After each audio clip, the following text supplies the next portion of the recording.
Fala galera, tá começando mais um H18, eu sou o Cristiano Zoucas e aqui ao meu lado, Fernando Ribas. E aí, Zoucas, hoje é um programa especial, né? Mais um especial, né? Todos são especiais.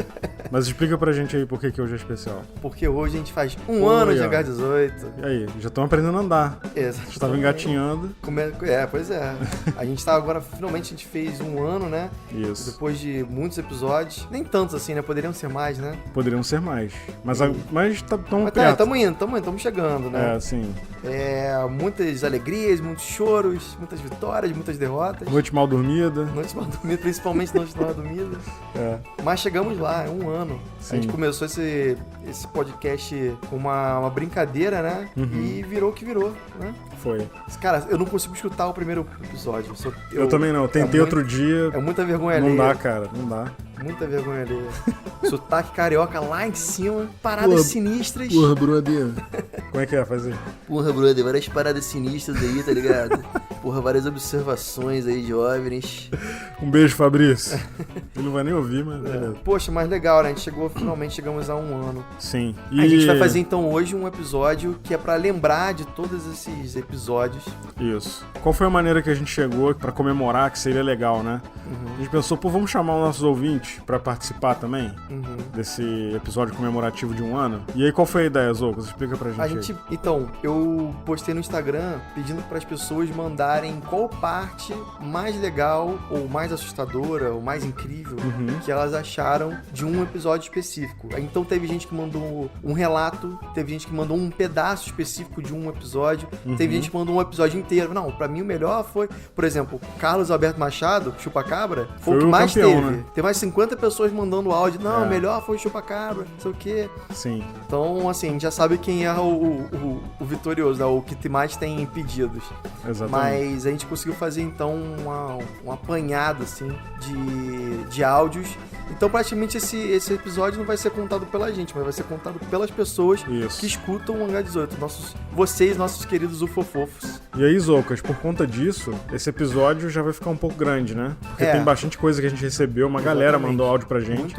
Deixar claro um negócio. Como muita gente mandou pro mesmo caso... a gente teve que condensar, né? Eu preferi dar preferência à primeira pessoa que mandou. Isso. Entendeu? Então, tipo assim, tem 50 pessoas falando que o Chupacabra é o melhor episódio, eu resolvi pegar a primeira pessoa que mandou isso. Exato. Pra não ficar também repetitivo, né? E aí, por conta disso, a gente não vai ter relato de ouvinte hoje. Né? Pois mas calma, em compensação, vamos fazer, daqui a alguns próximos episódios, fazer outro só de relato. O especial relatos pra galera se amarrou, né? Vamos fazer de novo. E aí, pra gente balancear, pelo fato de não ter relato nesse episódio, a gente vai fazer então outro só de relatos. Isso. Beleza? A gente tem muito e-mail com vários relatos que a gente não contou. Tem história do Sindacta, sinistraça. Eu vou contar isso nos próximos episódios, a gente vai contar, mas pra esse não vai rolar então um relato. Mas antes, vamos aos recadinhos da nave mãe.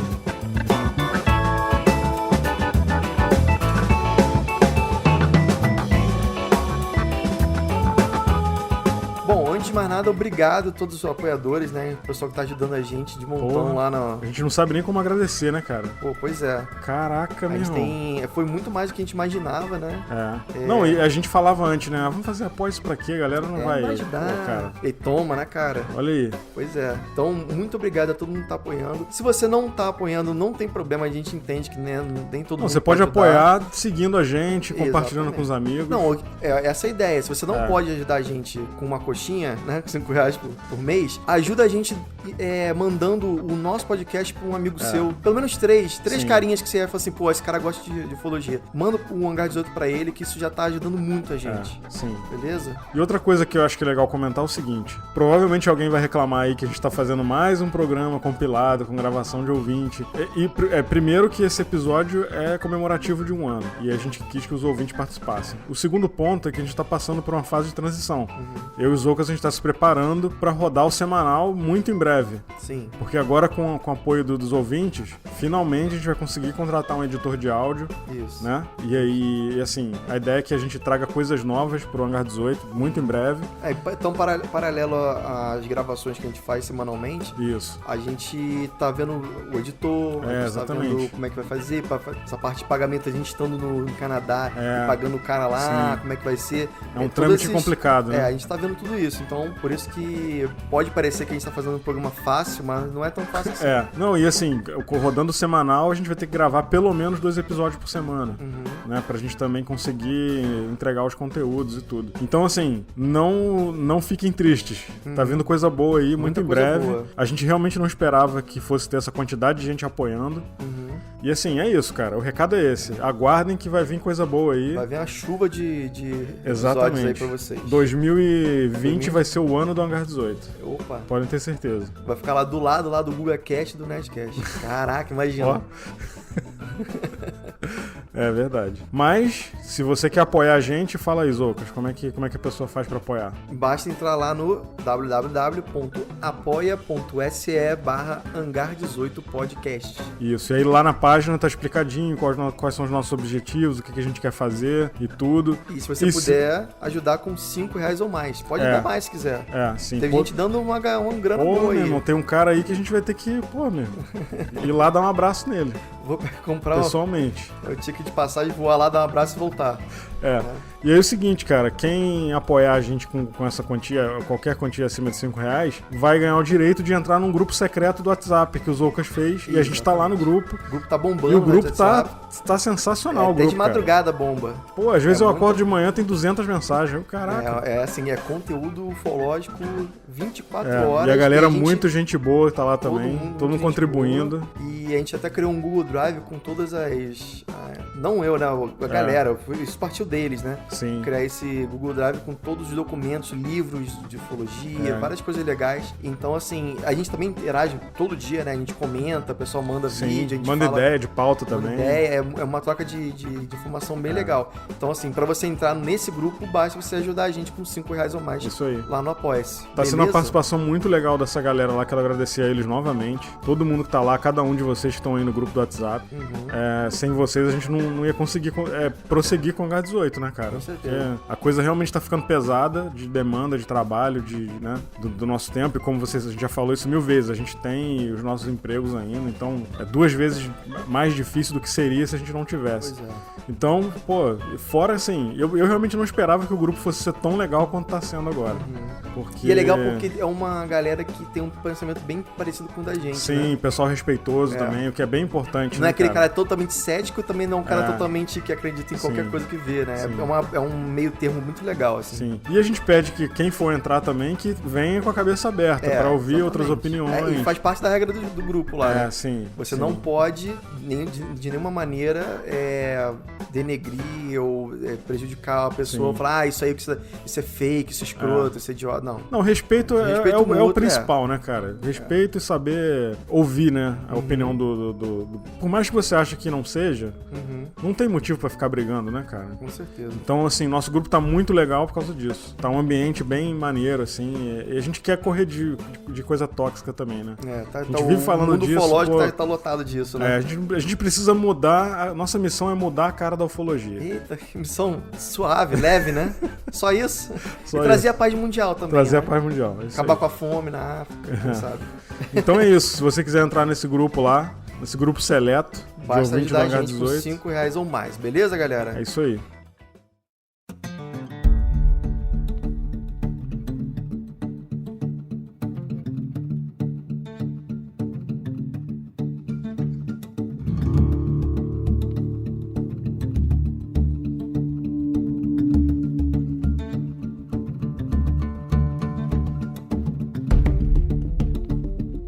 E aí, Zoucas, as notícias da semana aí, ó. Muita e assim, coisa, o mundo da ufologia continua bombando. Não só da ufologia, né? Mas da ciência e da astronomia como um todo. Não para, né? Sim. Pô, tu viu que os caras estão fazendo um submarino? Vi, cara. Pra caçar alienígena? Submarino caçador de alienígenas, né? Olha que bizarro. Mas assim... Do jeito que a galera colocou na internet, parecia que ele foi criado já pressupondo que os extraterrestres já estão aqui na Terra e ele está capturando os extraterrestres. São os OVNIs. Não é bem isso. A ideia desse submarino, é procurar a vida ou qualquer tipo de vida nesse caso, debaixo do gelo lá na Antártica. Antártica, também chamam de Antártida, né? Antártica é cerveja, né? Não, é a mesma coisa. Coisa? Eu tava lendo sobre isso, parece que você pode chamar de Antártida, ou no Brasil chamam de Antártica também. Ah, tá. E esse submarino tá debaixo, ele vai ser colocado, né, debaixo desse gelo todo para procurar vidas, né? A ideia é que futuramente esse submarino venha a ser colocado nas luas de Júpiter e de Saturno, que seria a Europa, né? Que é a lua de Júpiter. Sim. E Encelados, que é uma das luas de Saturno. Saturno tem lua pra caramba, mas eles acham que por debaixo daquele gelo desse planeta existe a água. E onde existe a água, muito possivelmente pode existir vida, né? Mas pra gente que é leigo, assim, e lê a matéria, parece que é um submarino que foi focado em pegar os OSNIs, né, aqui da Terra e... Pois é, mas se você parar pra pensar também, a raça humana, a gente não consegue viver no fundo do mar, naturalmente falando, né? Não, e a gente não conhece o fundo do mar direito. Exato, que é a mesma coisa que o espaço. Pois a gente pode ir pro espaço. Não, dizem que a gente conhece mais o espaço do que o próprio oceano. Exatamente. Né? Tem muita coisa que a gente não entende. E o peixe não consegue viver aqui fora. É claro que tem animais que conseguem ir lá, né? Mas eles precisam voltar pra superfície pra respirar. Tipo a baleia, né? Baleia, foca e tal. Mas é diferente, né? Mas a baleia é um animal que, se bobear, já viu muita coisa estranha aí que a gente não sabe. Pois é. Só que ela não pode falar, né? Pois é. Pois é, mas eu acho muito legal isso aí, cara. É um rover, né? Que eles chamam de rover. E ele vai ter uns tipos de instrumentos sensoriais pra medir, né? Pra medir distâncias, medir calor. Sim. E também vão ter várias câmeras, né? Pra fotografar o que quer que seja, né? Sim. Será que tem caso ufológico lá na Antártida? Ou na Antártica? Então, tem, né? Tem essas teorias bizarras que o pessoal fala que lá no Polo Sul, ninguém passa em cima do Polo Sul. Primeiro, por que ninguém passa? Aquele Músicas e Aviões, né? Como é que é o nome daquele? Aviões e Músicas. Aviões e Músicas. Do Lito. Explicando famoso porque Lito. não precisa, os aviões não precisam passar, não tem nenhuma linha aérea que precise passar em cima do Polo Sul. Mas o pessoal diz que tem um motivo aí que ninguém sabe por quê. Parece que Hitler foi lá tem portais dimensionais e tudo mais. Tem muita coisa esquisita que falam sobre o Polo Sul, né? E quem sabe até rola um dia a gente faz um episódio só sobre Antártica. E até dando um gancho nisso que eu tava falando dos bichos que moram no mar e não conseguem andar na Terra, quem mostra isso muito bem é Star Wars, cara. Você vê que os planetas de Star Wars, cada planeta é um ambiente. Um é um planeta gelo, o outro é uma floresta, outro é um deserto. tem um planeta água. Isso. Que é bizarro, né, cara? Pois é. Quer dizer, não tem o planeta água, tem a área dos Gundams lá que eles vivem no fundo do mar, né? Então, aquela coisa Exatamente. Horrível, né? E nada a ver com o assunto, se você não está vendo Mandalorian, veja, eu e o Zoukas estamos malucos aqui vendo esse negócio. A gente gosta muito de Star Wars, né? Sim. Mas fala aí. E falando em outros planetas, Gibas, a semana passada a gente também ficou sabendo de uma notícia muito estranha, que teve um professor, um cara chamado William Romoser,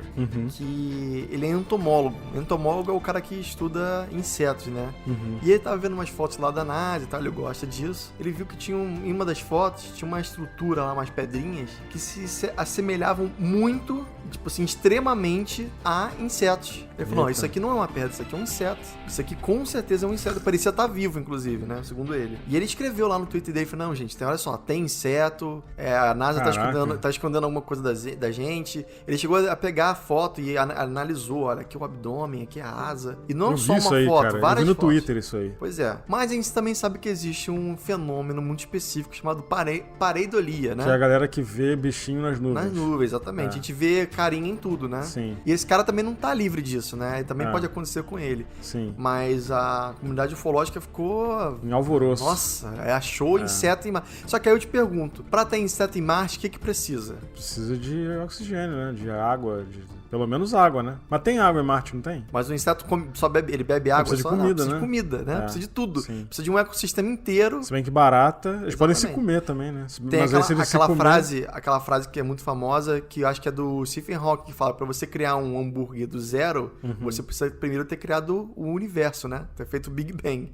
Porque para existir o hambúrguer, precisa ter tudo que a gente conhece.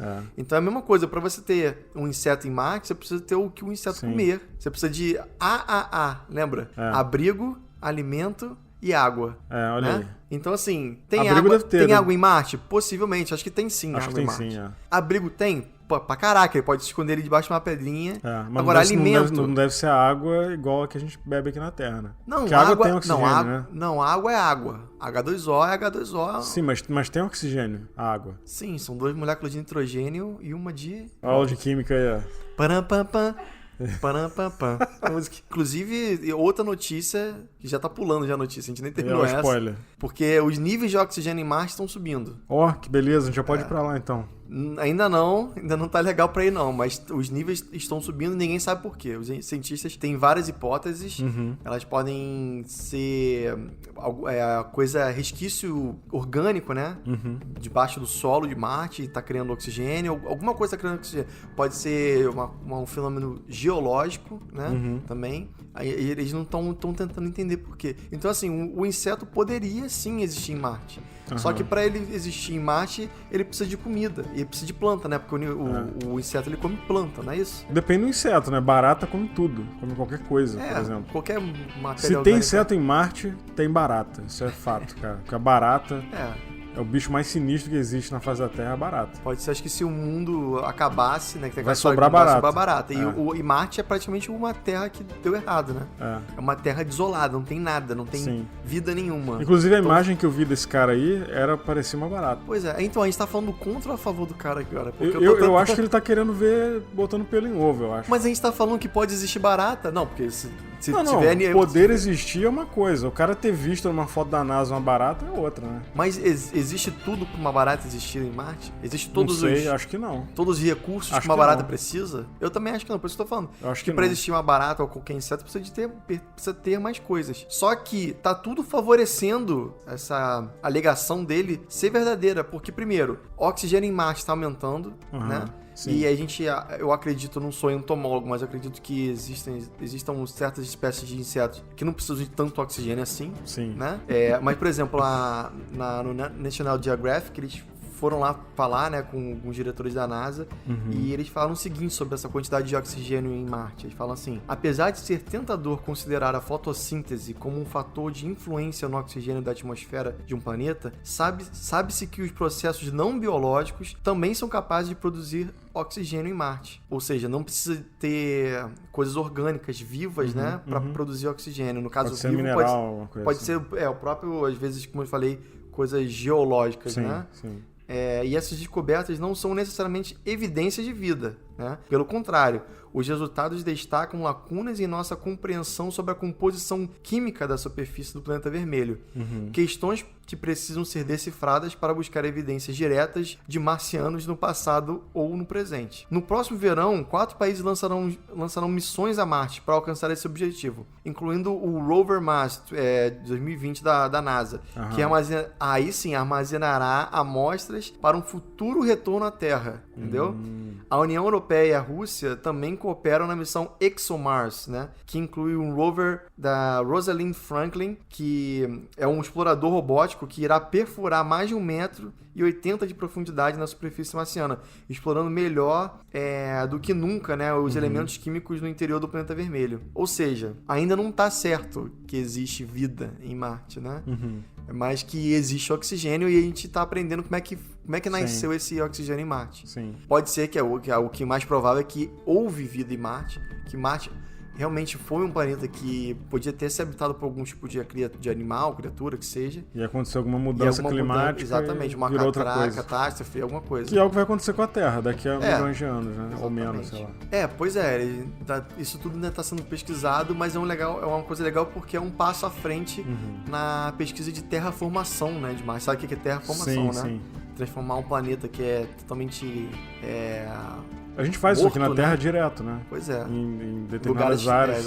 Você troca ali a Terra e você faz com que o lugar consiga ser... Né? Mas nesse caso, terraformação é você transformar um planeta em planeta Terra, entendeu? Ah, entendi. É terraformar, é transformar em Terra. Cara, isso é muito Guia do Mochileiro das Galáxias. Né? Você vai pegar um planeta morto e fazer com que ele seja habitável para nós humanos. Entendi. Entendeu? E você muda tudo, até a atmosfera, todos os níveis de oxigênio, tudo. Pra ser um dia a gente consiga morar lá. A NASA já não tem umas missões pra Marte que estavam procurando voluntário? Tem, então. Só que era pra ir e não voltar pra Terra. Já tá quase certo né? isso aí, né? Sim. Enfim, tem mais uma notícia aí pra gente terminar esse grupo de notícias que a gente tá falando, Sim. que é o seguinte: fizeram uma técnica diferenciada de animação suspensa que pode salvar vítimas de trauma severo, como tiro, facadas e outras coisas bem pesadas, assim. Então parece que os médicos fizeram os primeiros testes em seres humanos e deu certo, né? Eles estão, na verdade, é uma parada muito louca que eles fazem. Por exemplo, a gente conhece na ficção científica que a animação suspensa é a resposta para a pergunta de como podemos fazer para sobreviver a uma viagem interestelar, né? Bota o cara dormindo lá naquela câmara lá e o cara tipo acorda... Avatar, né? O cara acorda 1000 anos depois em outro planeta, né? E com a mesma idade, com a mesma... Sim. Exatamente igual. O Avatar é isso, né? A viagem pra Pandora. Não levava... só o Alien, né? O Oitava Passageiro, Alien, vários então. filmes Thundercats tem isso também. Thundercats. 2001 está no espaço e tudo mais. Eles congelam o corpo, né? Fica lá em criogenia, né? Sim. Só que quando você congela o corpo, você tá danificando também as células, né? A ideia do que eles estão fazendo é um pouco mais suave. Não é tipo congelar totalmente. Mas é você diminuir todos os níveis de batimento cardíaco, de atividade cerebral do cérebro, para fazer com que você tenha mais espaço para cuidar do paciente, né? Então ele fala o seguinte: o corpo é congelado e a atividade celular para. E ele precisa ser descongelado e reanimado. Nossa, a pessoa pode morrer nesse processo aí, né? Pois é arriscado. É muito arriscado. Os médicos do Centro Médico da Universidade de Maryland, em Baltimore, nos Estados Unidos, conseguiram pela primeira vez colocar um paciente em animação suspensa. O objetivo não é mandar os humanos às profundezas do espaço, mas sim ganhar tempo para salvar as vidas, como eu falei. A técnica consiste em substituir o sangue do paciente por uma solução salina gelada. A temperatura corporal do paciente é baixada para 10 graus ou 15 graus. Então a nossa temperatura normalmente é 36, você bota para 15, né? Que reduz a atividade celular e praticamente para toda a atividade cerebral. O cara fica... É quase como se estivesse morto mesmo, fica né? stand-by, né? Sem nenhum tipo de pulso, entendeu? Isso desacelera o envelhecimento? Pode ser que sim, né? Mas não sei quais são os riscos disso a longo tempo, né? Sim. Tipo carro quando você não liga. Pois é. O carro fica na garagem meses. Vai voltar, o cara volta todo bugado, né? Sim. Clinicamente, os pacientes estão mortos, né? Mas, na verdade, não estão mortos. E, nesse estado, os médicos eles têm 2 horas para reparar danos que normalmente teriam de ser reparados em minutos. Uma facada, começa a sair muito sangue, né? Você tá perdendo muito sangue e tem uma hora que o cara pode morrer por perda de sangue. Se você coloca o cara com 10 graus, praticamente a pressão dele é muito, muito pequena. Menor, né? Então, o cara tem muito mais tempo para fazer se você estourar a veia sanguínea, cara, espirra sangue igual a mangueira. Pois é. Na pressão que é, né? Então, você quase congelar o cara, você consegue ter ali mais tempinho e tal. Maneiro isso, é legal, né? Sim. E aí, futuramente, pode ter também... outro uso, né? Que é o uso de ir pro espaço e tal. Quem sabe? Sobreviver a viagens mais longas, né? Interessante. Tem um ouvinte, eu vou ler essa mensagem que ele mandou pra gente, foi hoje de madrugada. Ele falou... Muito doido, ele falou o seguinte: foi uma teoria que ele tava, uma hipótese que ele criou que tem a ver com isso que a gente tá falando. Ele falou assim: ele tava lá e tal, ele tava descansando na casa dele, viajando, né, e tal. E aí você entenda como quiser a parte do viajando. E ele fala o seguinte: pô, me veio pra mim um pensamento, cara. Já pensou se no futuro eles selecionam alguns humanos e eles mandam pra um planeta muito distante da gente? Alguma coisa que levaria muitos e muitos anos pra chegar? Só que quando esses caras chegassem lá, esse planeta já teria sido habitado pelos seres humanos. Aí você pergunta, pô, como assim, né? O cara foi mandado, quando ele chegou lá, já tá sendo habitado por seres humanos. Que, na verdade, os seres humanos que ficaram na Terra se desenvolveram, a tecnologia desenvolveu, e eles conseguiram uma maneira mais rápida de viajar. Então, quando o cara chegou lá com a navezinha dele, os seres humanos que ficaram na Terra chegaram lá mais rápido que ele, com outra tecnologia. Caraca. Sacou? Que loucura. Então, tem algum sentido. Tem algum aí. sentido. Tipo assim, você hoje com a tecnologia de hoje, a gente congela o maluco, manda lá pra Andrômeda, pra outra galáxia lá. E aí os anos vão passando. E aqui a gente tá se desenvolvendo. Aí tem uma hora que o cara inventou um motor de dobra espacial que a gente consegue chegar em Andrômeda Falcon. Exatamente. O Hyperdrive. Hyperdrive. Né? Hyperdrive. O cara consegue chegar lá em Andrômeda em 2 parsecs, né? 20 parsecs por segundo, sei lá. Sim. E aí, o cara que tá indo lá pra navezinha, ele ainda tá chegando, sabe? Quando o cara Tá chegar lá, né? foi, pô, agora vamos aqui, né? Vamos chegar no planeta novo. Quando ele chegar lá, já tava lá. É muito doido, né? Pensar, mas é uma hipótese. Sim, pode acontecer. Uma hipótese. Pode acontecer, foda. Pode acontecer. É um mas faz sentido, grande. Eu acho que faz total sentido, cara. Então, Vinícius Coelho mandou essa teoria maluca. Um abraço pra você. Não, mas faz sentido. Faz sentido. Pode acontecer. Pois é. Enfim, vamos então começar nosso programa. Vamos lá, programa de aniversário. Jubileu de ouro do Hangar 18. É, isso aí. Você está ouvindo Hangar 18.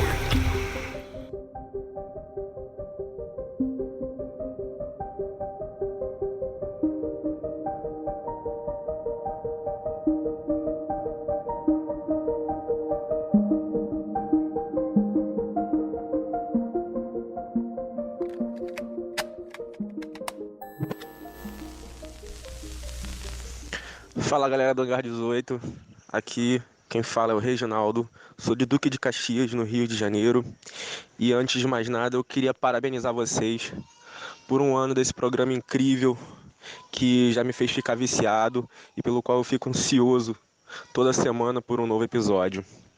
Bom, com certeza o programa mais marcante para mim foi o número 15, que teve a participação do Carlos Alberto Machado, que falou sobre o Chupa-Cabras. Foi o programa que me fez ficar viciado no podcast, que me fez acompanhar toda semana para ouvir um novo episódio, que me fez buscar ouvir os novos episódios, porque eu vi a seriedade em que o assunto era levado.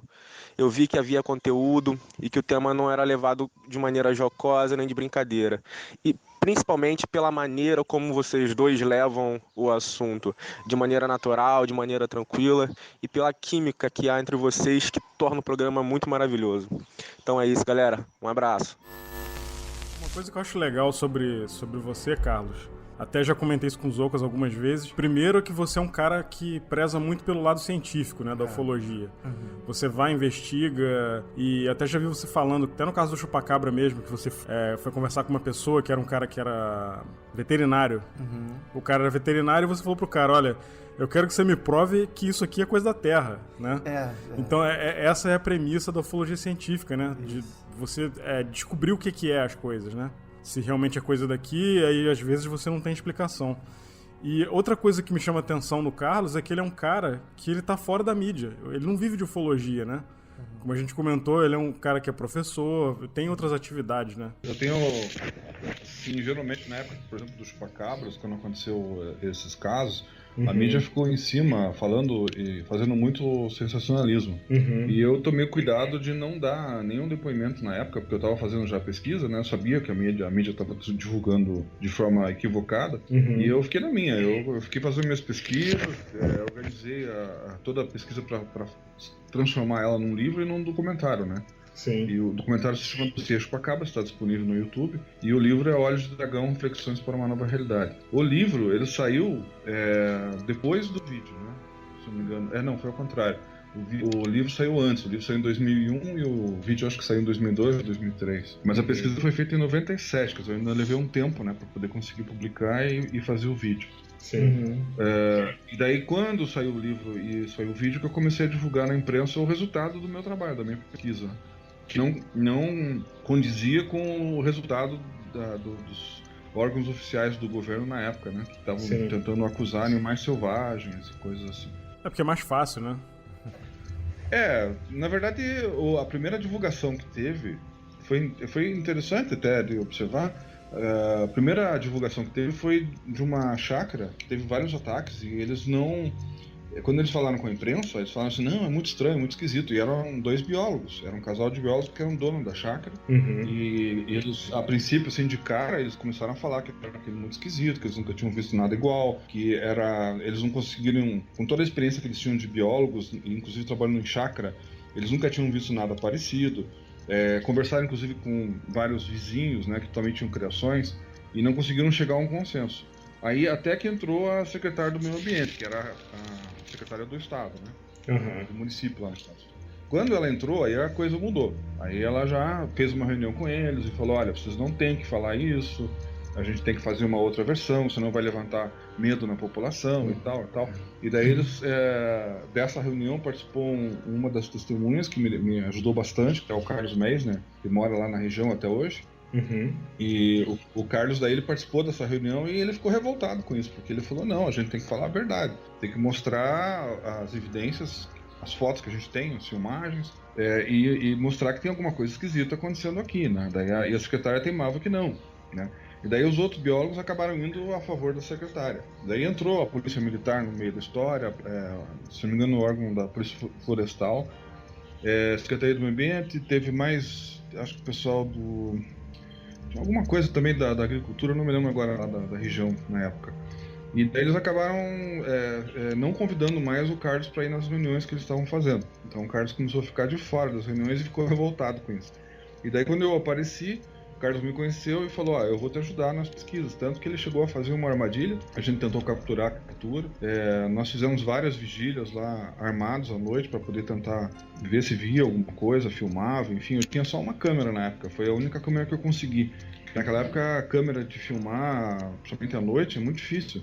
Era 97, né? Nós estamos falando de 97, a internet estava engatinhando ainda, estava começando, não existia Facebook, Orkut, nada disso, né? Sim. Então era só e-mail que existia. Então a comunicação ainda era via telefone. Era câmera de filme ainda, na época? Sim, a câmera era VHS, pra vocês terem uma ideia, né? Era na base do VHS, não tinha digital, né? Ainda era analógico. Sim. Então a gente ainda ficava dependendo, e era caro o equipamento, né? Naquela época era muito caro. Então, uma câmera uma câmera de vigilância que eu consegui emprestada, eu consegui com a faculdade.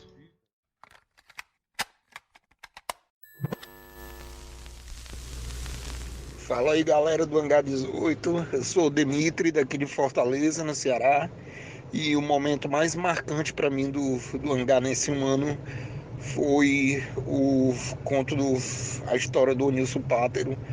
No momento que o Cris diz assim, cara, quer saber algo que vai explodir tua cabeça? Aí ele conta dos 3 bebedouros, que era uma coisa que eu nunca tinha me atentado quando eu vi o vídeo do seu Onilson. E depois que ele associou isso ao caso do Bob Lazar, cara, foi espetacular. Um abraço, galera. Mais 200 anos para vocês aí, a gente vai estar acompanhando e continue olhando para as estrelas. E aí, cara, ele fala também um detalhe, que agora eu vou explodir a sua cabeça. Você que tá ouvindo. Vamos ver, vamos lá. Você, Fernando, e você que tá ouvindo. Ele fala assim, e eu achei estranho que eu vi três bebedouros de água. Um em cada canto dessa sala, esse salão oval. Vamos lembrar, bebedouro de água, um em cada ponto, um em cada canto do salão oval. Logicamente, não era um bebedouro de água, até porque não precisa de 3 bebedouros de água. Você precisa só de um pra beber. Sim. Porque teria 3. Vamos tentar analisar com a cabeça do seu Onilson. Provavelmente era uma caixa de metal, ou alguma coisa, né, cromada, alguma coisa assim. Sim. Vindo do chão, né?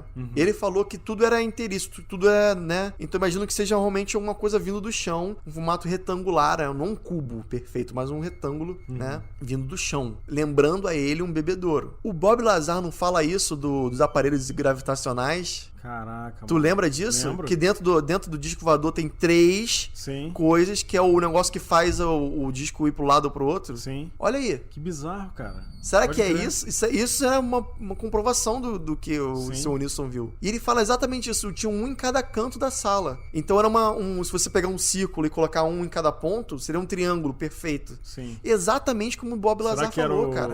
Sports Model? Não sei, pode ser. Porque parece, né? E o Lazar ele fala... O Bob Lazar não deve nem saber quem é o Onilson Pátero. Não. Pátero, né? Pátero. Com certeza não sabe. Mas ele fala, cara, mas é engraçado porque o Onilson Pátero ele fala disso como se fosse uma coisa boba. Eu vi 3 bebedouros lá, um em cada canto, não sei o quê, continua falando. Mas quando eu parei pra analisar, eu falei, cara, bebedouro, um em cada canto. Aí eu comecei a tentar me lembrar da forma de um bebedouro. Lembrei do Bob Lazar. E aí, o que acontece? O Bob Lazar ele fala que são 3 São 3 cilindros de baixo e em cima tem um negócio que ele fala que é um amplificador gravitacional. Que é aquela bola de basquete cortada Não, no meio. não. A bola tá no meio. São 3 propulsores e acima, no segundo nível, tem os amplificadores gravitacionais, que são essas caixas, esses retângulos que ficam pra cima. Exatamente, sem tirar nem pôr. Caralho, caraca, maluco. Depois você entra no Google aí e bota Bob Lazar, Flying Saucer, você vai ver. O site dele tem todo o esquema lá. Tem todo o esquema. E aí, cara, isso faz tudo sentido. Cara, isso quando eu vi, eu fiquei, puta, caraca. Eu já... Bizarro, pois é, cara. Isso foi um negócio que eu fiquei muito bolado.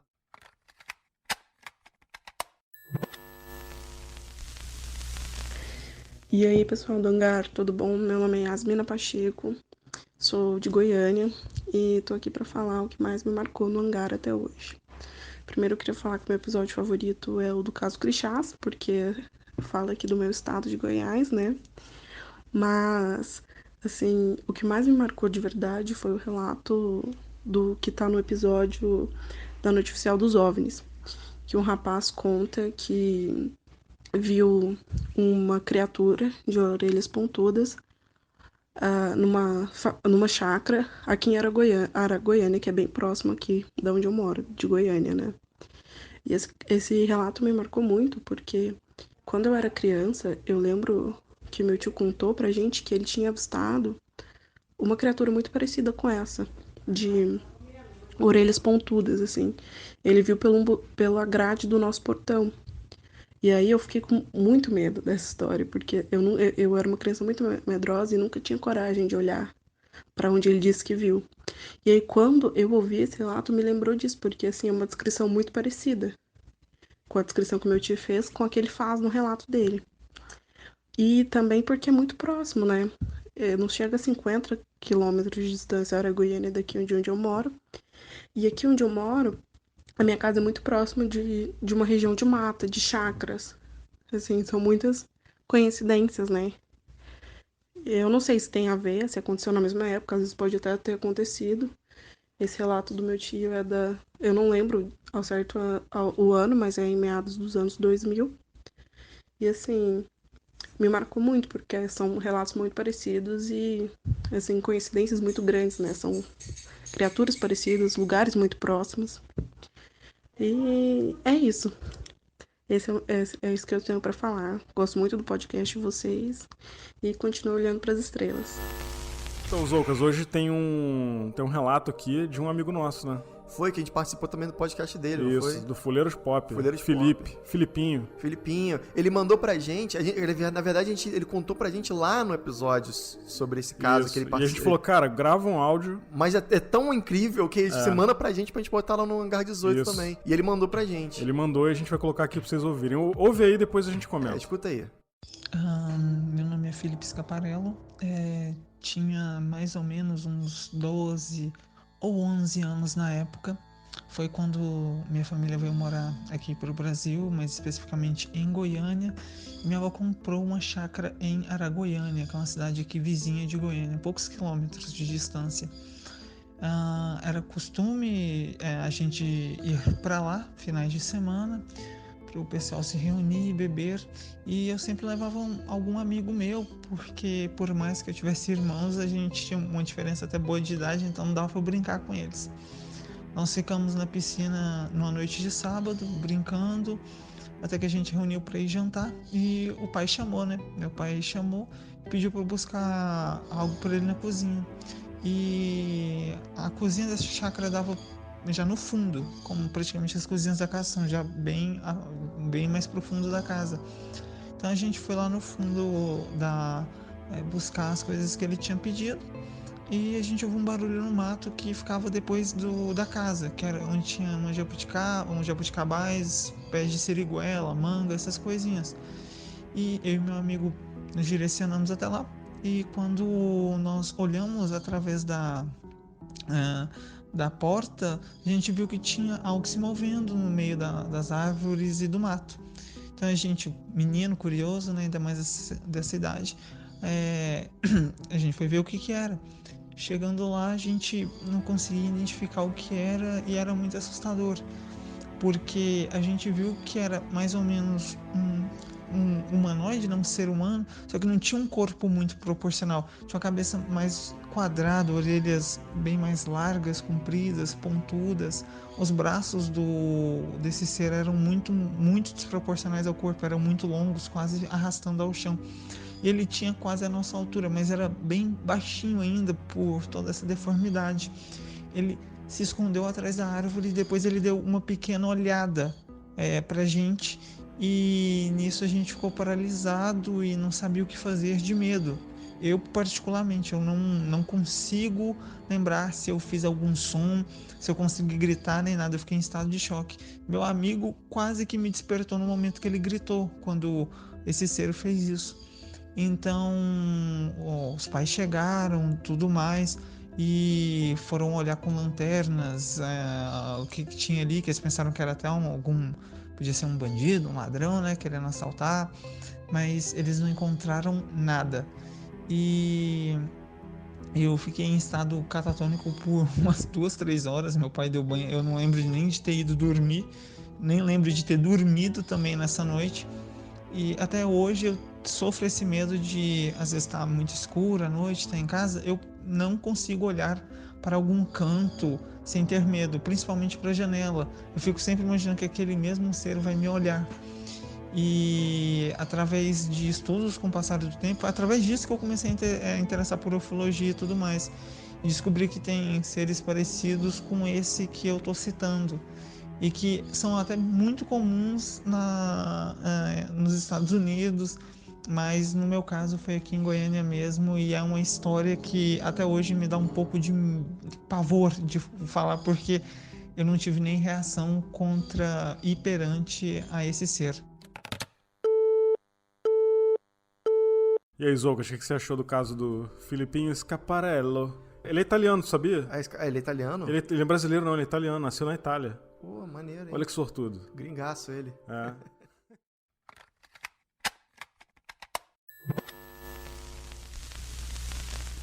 Oi, meu nome é Mariana Policarpo, eu sou de Bento Gonçalves, Rio Grande do Sul.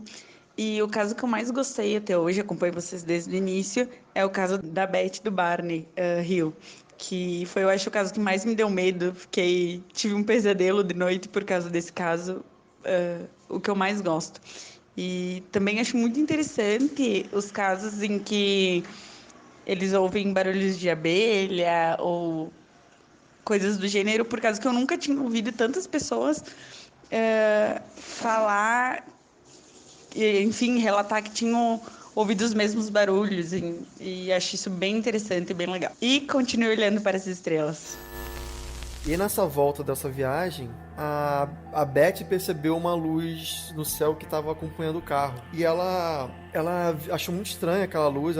Primeiro eles acharam que era uma estrela, depois aquela luz começou a chegar mais perto, se movimentar. E o Barney falando pra ela que não, que dali era com certeza podia ser um avião, um helicóptero. E ela achou muito estranho, porque era uma luz muito forte. E eles continuaram andando, e aquela luz não parava de seguir eles. E ele falando assim, não, isso aqui deve ser porque deve estar parado, deve ser a lua, alguma coisa assim. O carro que está se movimentando. Ela não tá, o objeto está se movimentando. Não é só o carro que está virando em cada curva. E aí teve um momento que ela pediu pra ele parar, porque ela tava com a cachorrinha, né, na Dutch Hound, aquela linguicinha, que eu falei assim, vamos parar um pouco.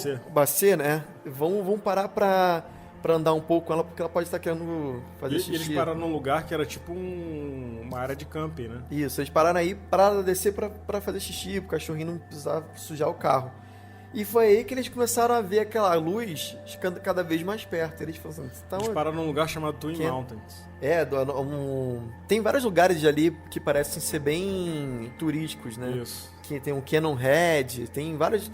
Aqui tem várias áreas de camping que você vai de carro e aí você para o carro e tem uma área para você acampar. Devia ser um lugar nesse estilo, né? Que é isolado, não tem cidade em volta, mas tem uma estrutura mínima. Eu não sei como é que era naquela época. Sim. Né, mas hoje em dia tem uma estrutura mínima para você parar com o carro lá e acampar. Pois é, então o que aconteceu foi que aquela luz cada vez chegando mais e mais perto. O Barney, ele sabia que aquela rota ali tem muitos animais silvestres e urso, principalmente. Então ele levou com ele uma arma. E ele depois conta que ele levou a arma e ele não sabe por que ele guardou a arma no coat lá dele, o casaco. Aham. Porque aquela arma ali poderia estar guardada num porta-luva e tal, mas ele guardou perto dele. E ele disse até que depois, né, em outras entrevistas, ele fala que ele não sabe por que ele guardou tão perto do corpo. Aham. Mas foi quase como se ele tivesse uma premonição, assim, de algo estranho que poderia acontecer. Ele tinha um binóculo perto com ele puxou o binóculo e olhou. Quando ele olhou, ele viu que tinha alguns seres, 8 mais ou menos, de 8 a 11 seres, olhando pra ele, de baixo pra cima. E aquilo dali foi uma descrição terrível, que ele diz que ele sentiu como se fosse realmente um inseto perto de ser capturado. Como se fosse que captura a borboleta Peixinho no aquário. ele achou que ele sentiu assim como se fosse realmente uma presa. E como ele já tinha ido para a Segunda Guerra Mundial, ele notou que o movimento deles dentro da nave e a maneira como eles se portavam e estavam parados lembrou a eles os oficiais do exército nazista. E até porque eles estavam com alguma coisa que parecia ser um uniforme. E contra a luz, só a silhueta daqueles seres, para ele parecia realmente alguém do exército da Segunda Guerra, dos alemães. Nisso ele ficou muito assustado e resolveu voltar. Ele falou, Beth, vambora, tá estranho, tá esquisito aqui. Ele entrou no carro com ela.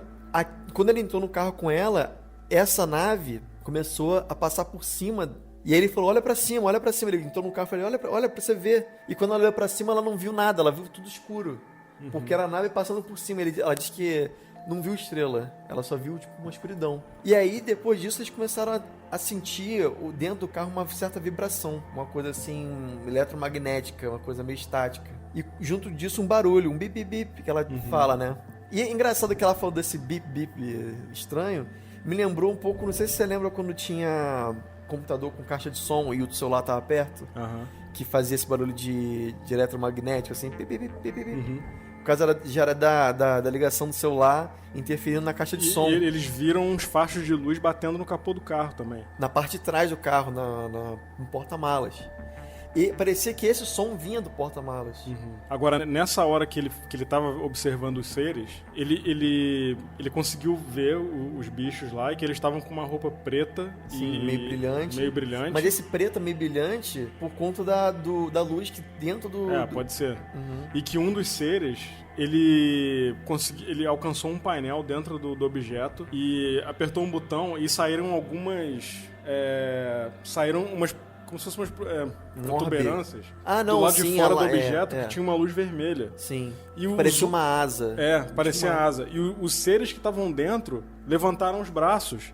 E nessa hora o objeto inclinou e começou a andar na direção dele bem devagar. E aí... ele ficou com muito medo e voltou pro carro. Exatamente. E a outra coisa que quando ele tava... Que eu também esqueci de falar, que quando ele tava olhando pro binóculo pros seres, o ser falou com ele telepaticamente. Falou assim, fica calmo, fica onde você está, não se apavore, a gente vai até aí. E aí ele ficou mais nervoso ainda, lógico. Sim.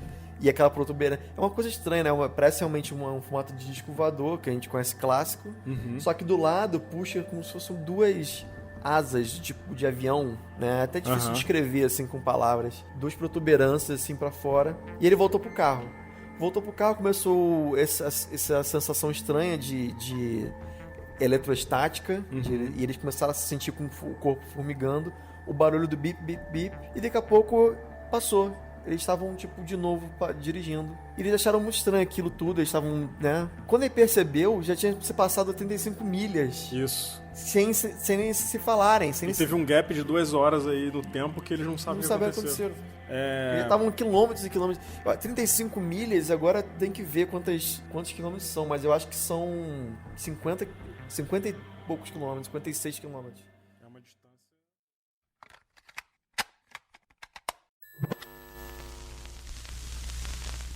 Olá, eu sou Luana, falo de Curitiba, Paraná.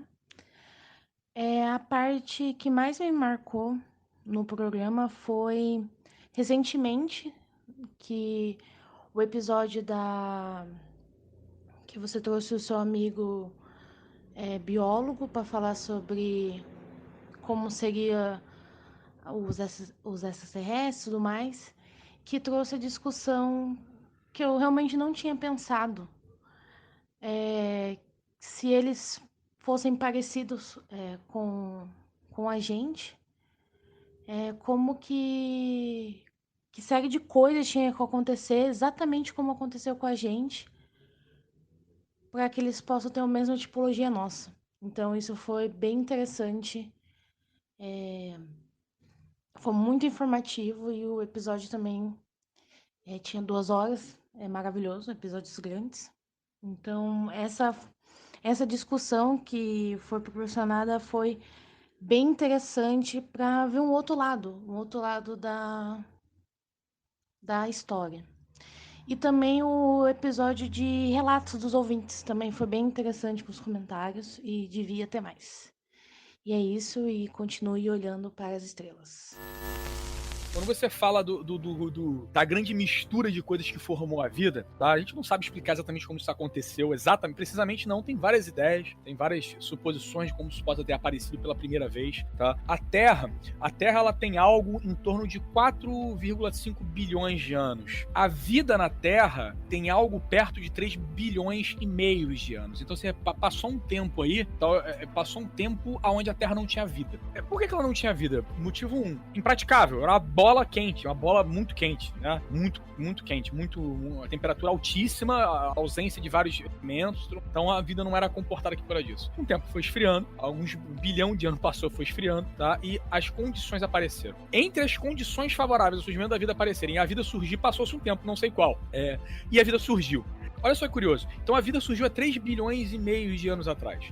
Durante esse tempo, posso estar errando um pouco a data aqui agora com vocês, a gente pode procurar isso depois com mais precisão. Durante todo esse tempo, a maior parte do tempo, mais de 2 bilhões de anos, era só bactéria que tinha no planeta. Então olha só o que aconteceu. Desde o surgimento da vida e durante a maior parte da história do nosso planeta, era só bactéria que tinha. Então a vida surge e durante bilhares de anos, ela se restringe a uma forma de vida muito simples e unicelular. E é assim por todo o período, durante muito tempo, muito tempo. Quando a gente fala de vida na Terra, tem um período no Cambriano que a gente chama de explosão do Cambriano. O que é isso? É um período onde a variedade, a diversidade de vida na Terra, ela explode. Ela aumenta enlouquecedoramente, como nunca havia sido visto antes. E a explosão de vida que teve naquela época, ela foi sem precedente. Então, atribuímos isso a quê? A descoberta de um procedimento bioquímico, tá? Chamado de fotossíntese. A fotossíntese, ela permite o oxigênio em grande quantidade na atmosfera. Tá? Então essa é uma das atribuições desse período, dessa explosão de vida. Então você vê, até por um acaso,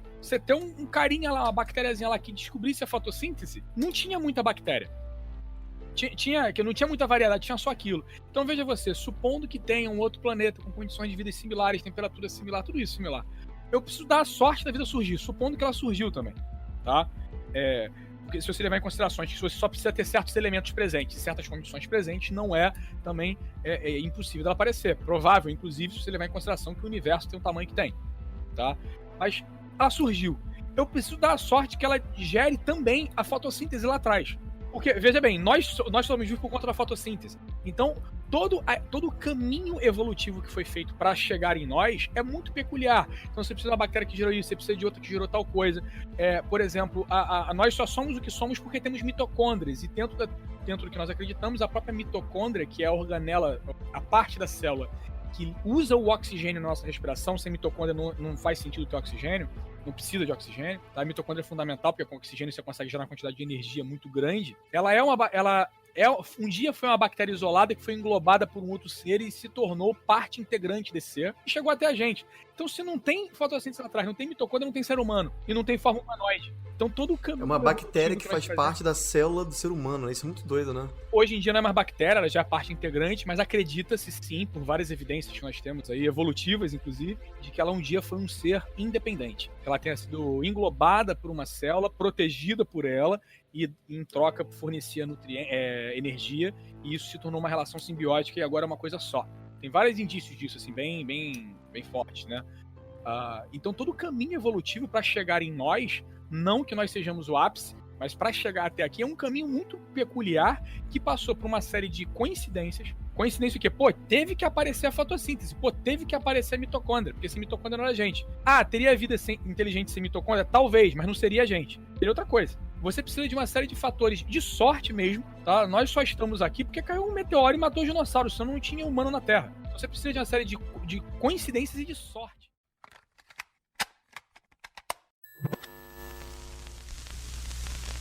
E aí, fala pessoal do Hangar 18, aqui é o Neto, de Santa Catarina. Bom, tô acompanhando vocês já há muito tempo, muito tempo mesmo. Sou grande fã de vocês, tô adorando cada episódio que vocês mandam, eu já boto pra ouvir. Tá sendo muito incrível, tá sendo um passatempo muito legal pra mim. E um episódio que me marcou bastante foi o episódio da morte na Ilha do Caranguejo. Nossa, aquele episódio eu lembro que me deixou muito arrepiado. Eu tava no trânsito ainda e tipo, parado no trânsito, ouvindo e me arrepiando todo. Foi um episódio muito massa, muito inexplicável também, porque foi uma coisa que, tipo, eu fiquei de cara e, tipo, eu sou um cara que sou meio cético pra certas coisas e aquilo me deixou, tipo, com uma pulga atrás da orelha, sabe? Que foi bem estranho aquele caso. Também outro que me marcou foi o Projeto Blue Book, que foi o primeiro episódio que eu vi de vocês e que abriu a minha mente para certas coisas e também fez eu virar fã de vocês. Foi um episódio bem interessante também.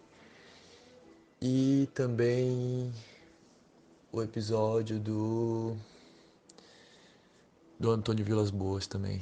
Foi um episódio muito foda. Então é isso. Valeu aí pela atenção e continue olhando para as estrelas.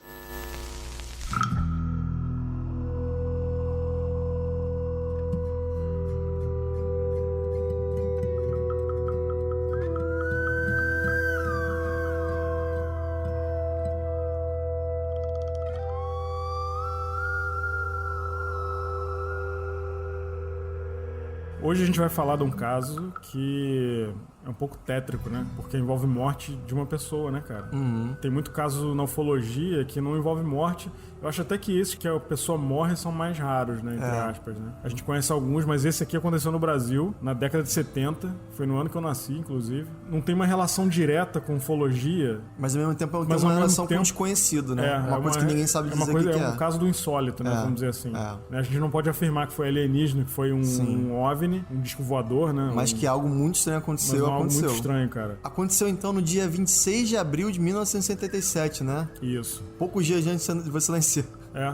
Eu nasci 4 dias depois. Foi. Olha aí. E o que aconteceu é que o Bob Pratt, que é um ufólogo que já até falecido já, ele veio pro Brasil para estudar esses casos. Ele faleceu em 2005. Pois é. Ufólogo. E ele era um jornalista norte-americano, né? Isso. Fazia investigação nos Estados Unidos. E depois de aposentado, ele começou a pesquisar os OVNIs. E aí foi aí que ele descobriu esse caso. E ele veio pro Brasil. Ele já tinha vindo pro Brasil mais de 13 vezes.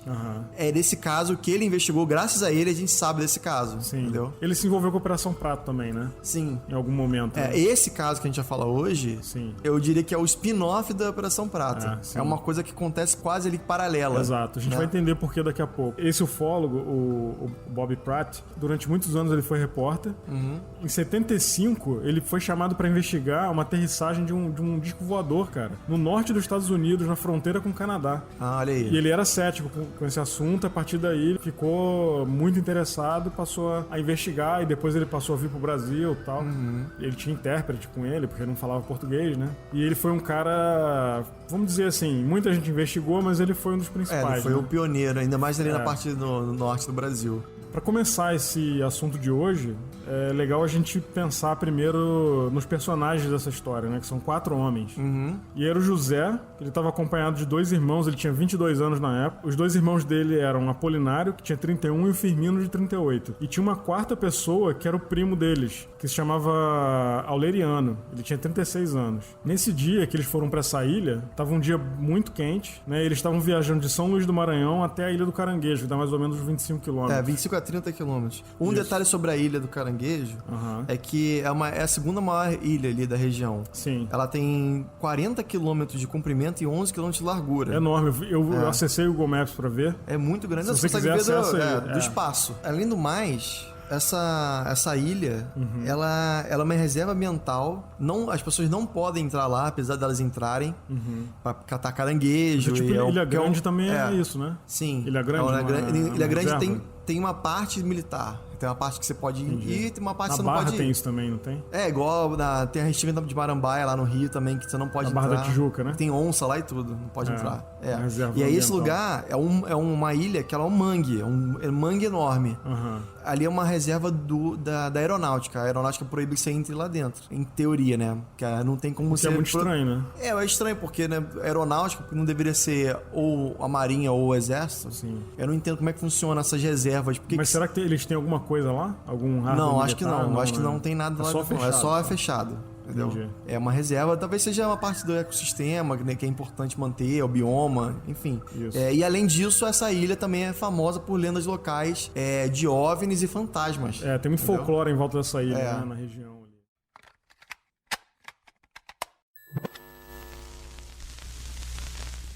Fala Ribas e Zoucas, quem fala é o André de Suzano, São Paulo, tenho 31 anos, sou analista de sistemas. Quero parabenizar vocês pelo trabalho, pelo podcast. O podcast é excelente, qualidade altíssima. A gente precisava de um podcast sobre ufologia que fosse sério e tem sido muito legal acompanhar vocês. Vocês são minha companhia para ir ao trabalho. Um relato que me marcou muito é no episódio 20, o relato do Alexandre, que é um piloto e avistou 2 semi-esferas na viagem de Lima para Santiago. E essas semi-esferas estavam sendo vistas já por 3 dias pelos controladores de voo, né? Teve também o relato dos passageiros, né? Então, esse relato me marcou muito. Eu sou um pouco mais do time cético, esses relatos ligados à aviação me impressionam mesmo, tá bom? Um abraço para vocês. Valeu, galera!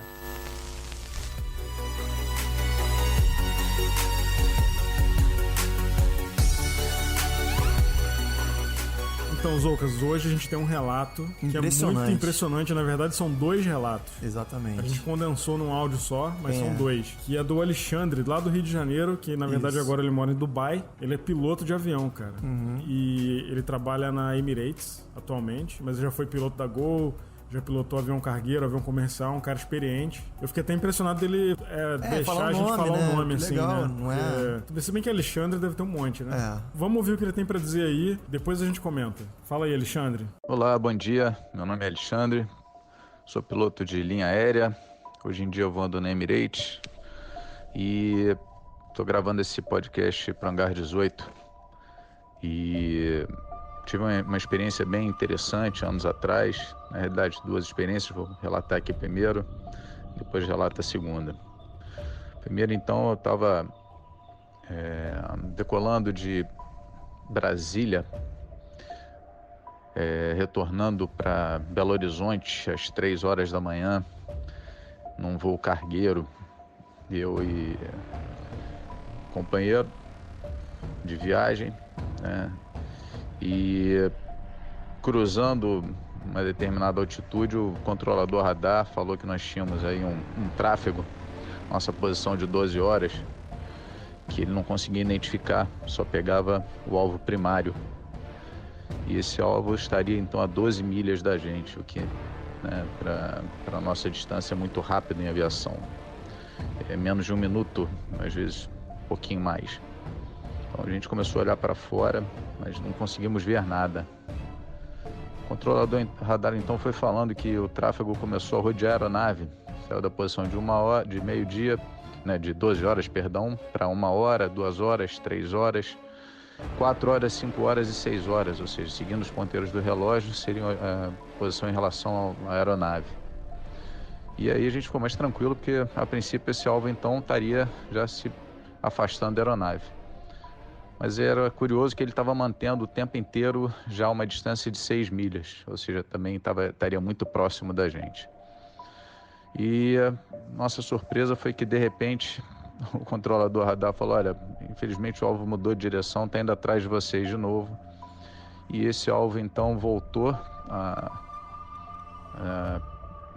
vir atrás da aeronave, né?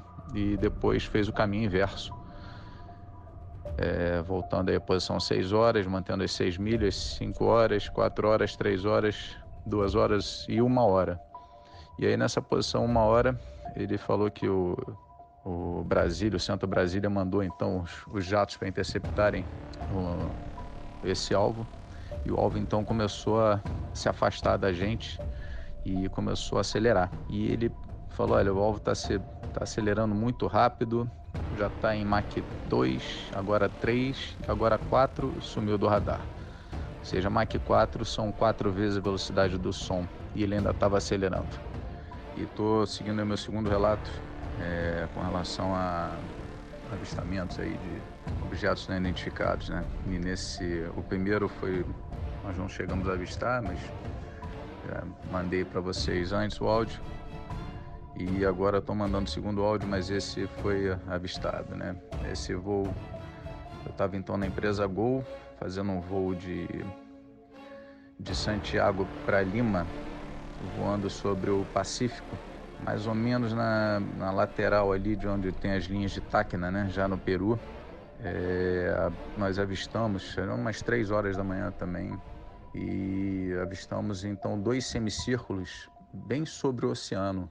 Esses 2 semicírculos bem brancos, concêntricos, né? Ou seja, formando um círculo enorme. Eles eram assim, do tamanho de uma cidade, que é o que eu posso dizer. Quando a gente já está a 35 mil pés, mais ou menos. Eles eram do tamanho de uma cidade. Uma luz muito branca, né? E sobre o Oceano Pacífico existem sempre muitas nuvens devido à temperatura da água. Então, esses 2 círculos estavam abaixo das nuvens. E nós passamos bem em cima deles, cara. Fez-se dia no avião. Inclusive os passageiros começaram a perguntar até o que seria aquilo e tudo. Indaguei várias vezes às autoridades locais, né, aos rádios, controladores de rádio, tudo, o que seria aquilo, se havia alguma ilha, alguma coisa de petróleo, né, algum navio, alguma coisa. Não tinha nada naquela localidade, nada do conhecimento deles. E, enfim, passamos e fiquei sabendo pelos controladores que essa luz estava sendo avistada aí pelos últimos 3 dias naquela região. Enfim, segue aí o meu segundo relato de aparições não muito conhecidas, tá bom? Grande abraço a todos aí, fiquem com Deus.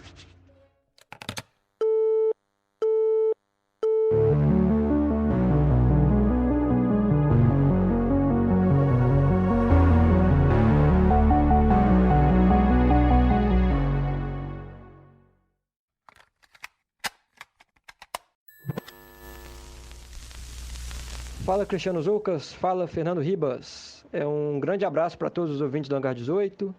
Aqui quem está falando é o Osmar Sisto, sou aqui de Juiz de Fora, Minas Gerais. E eu separei aqui 2 momentos que me marcaram bastante ao longo desse podcast até então, né?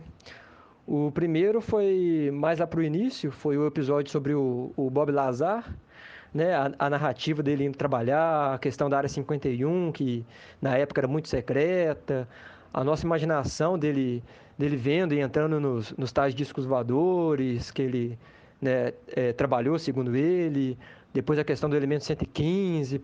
Tipo, para mim, ouvir esse episódio foi como ler um livro e imaginando a cena, sabe? Foi um episódio bem marcante para mim. E eu, assim, opinião própria, né? Particularmente, eu acredito em grande parte dos estudos e das falas do Bob Lazar. E o outro caso foi do Onilson Pátero, né? Foi o episódio 25 do podcast. Cara, Pra mim, esse episódio foi fantástico. E toda a história que envolve esse relato, pra mim, é, assim, instigante, sabe? A parte ali que ele fala que ele está dando carona pro tal Alex, né? Que é o nome que ele deu lá pro extraterrestre. E depois ele ter sido capturado, levado para a nave. Depois a parte que ele alega ter sido sequestrado pela segunda vez. E aí ele ficou desaparecido por 6 dias e foi encontrado a mais de 1.000 quilômetros da cidade dele. Para mim isso é uma loucura. E é claro, né? A gente não tem como saber se é verdade e se for o que é verdade, mas para quem acredita, ou pelo menos para quem quer acreditar, é um relato assim, bem chocante e surpreendente. Ainda mais se tratando do que aconteceu aqui no Brasil, né? Então, sei lá, pra gente fica mais bacana.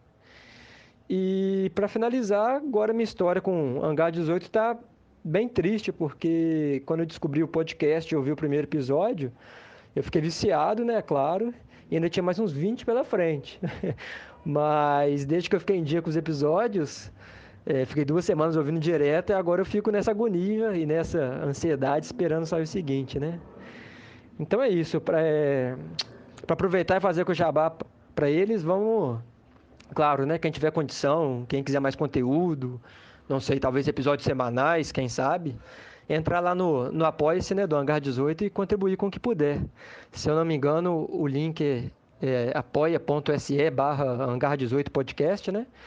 Eu mesmo pretendo me tornar um contribuinte agora, porque o conteúdo de vocês é, assim, de muita qualidade e o jeito que o podcast é levado com inteligência, com didática e com muito bom humor, faz valer a pena esse investimento. É isso, galera. Um grande abraço para vocês. E agora, vamos falar então do nosso assunto principal. Bob Lazar é um cientista maluco, né, cara? Um rebelde. Loucaço, né, cara? Né? É o Dr. Brown da ufologia. Ele é um cara que desde de criança sempre gostou dessa coisa de propulsão a jato. Sim. Na primeira entrevista dele, ele fala que tinha um acelerador de partículas no quarto dele. Sim.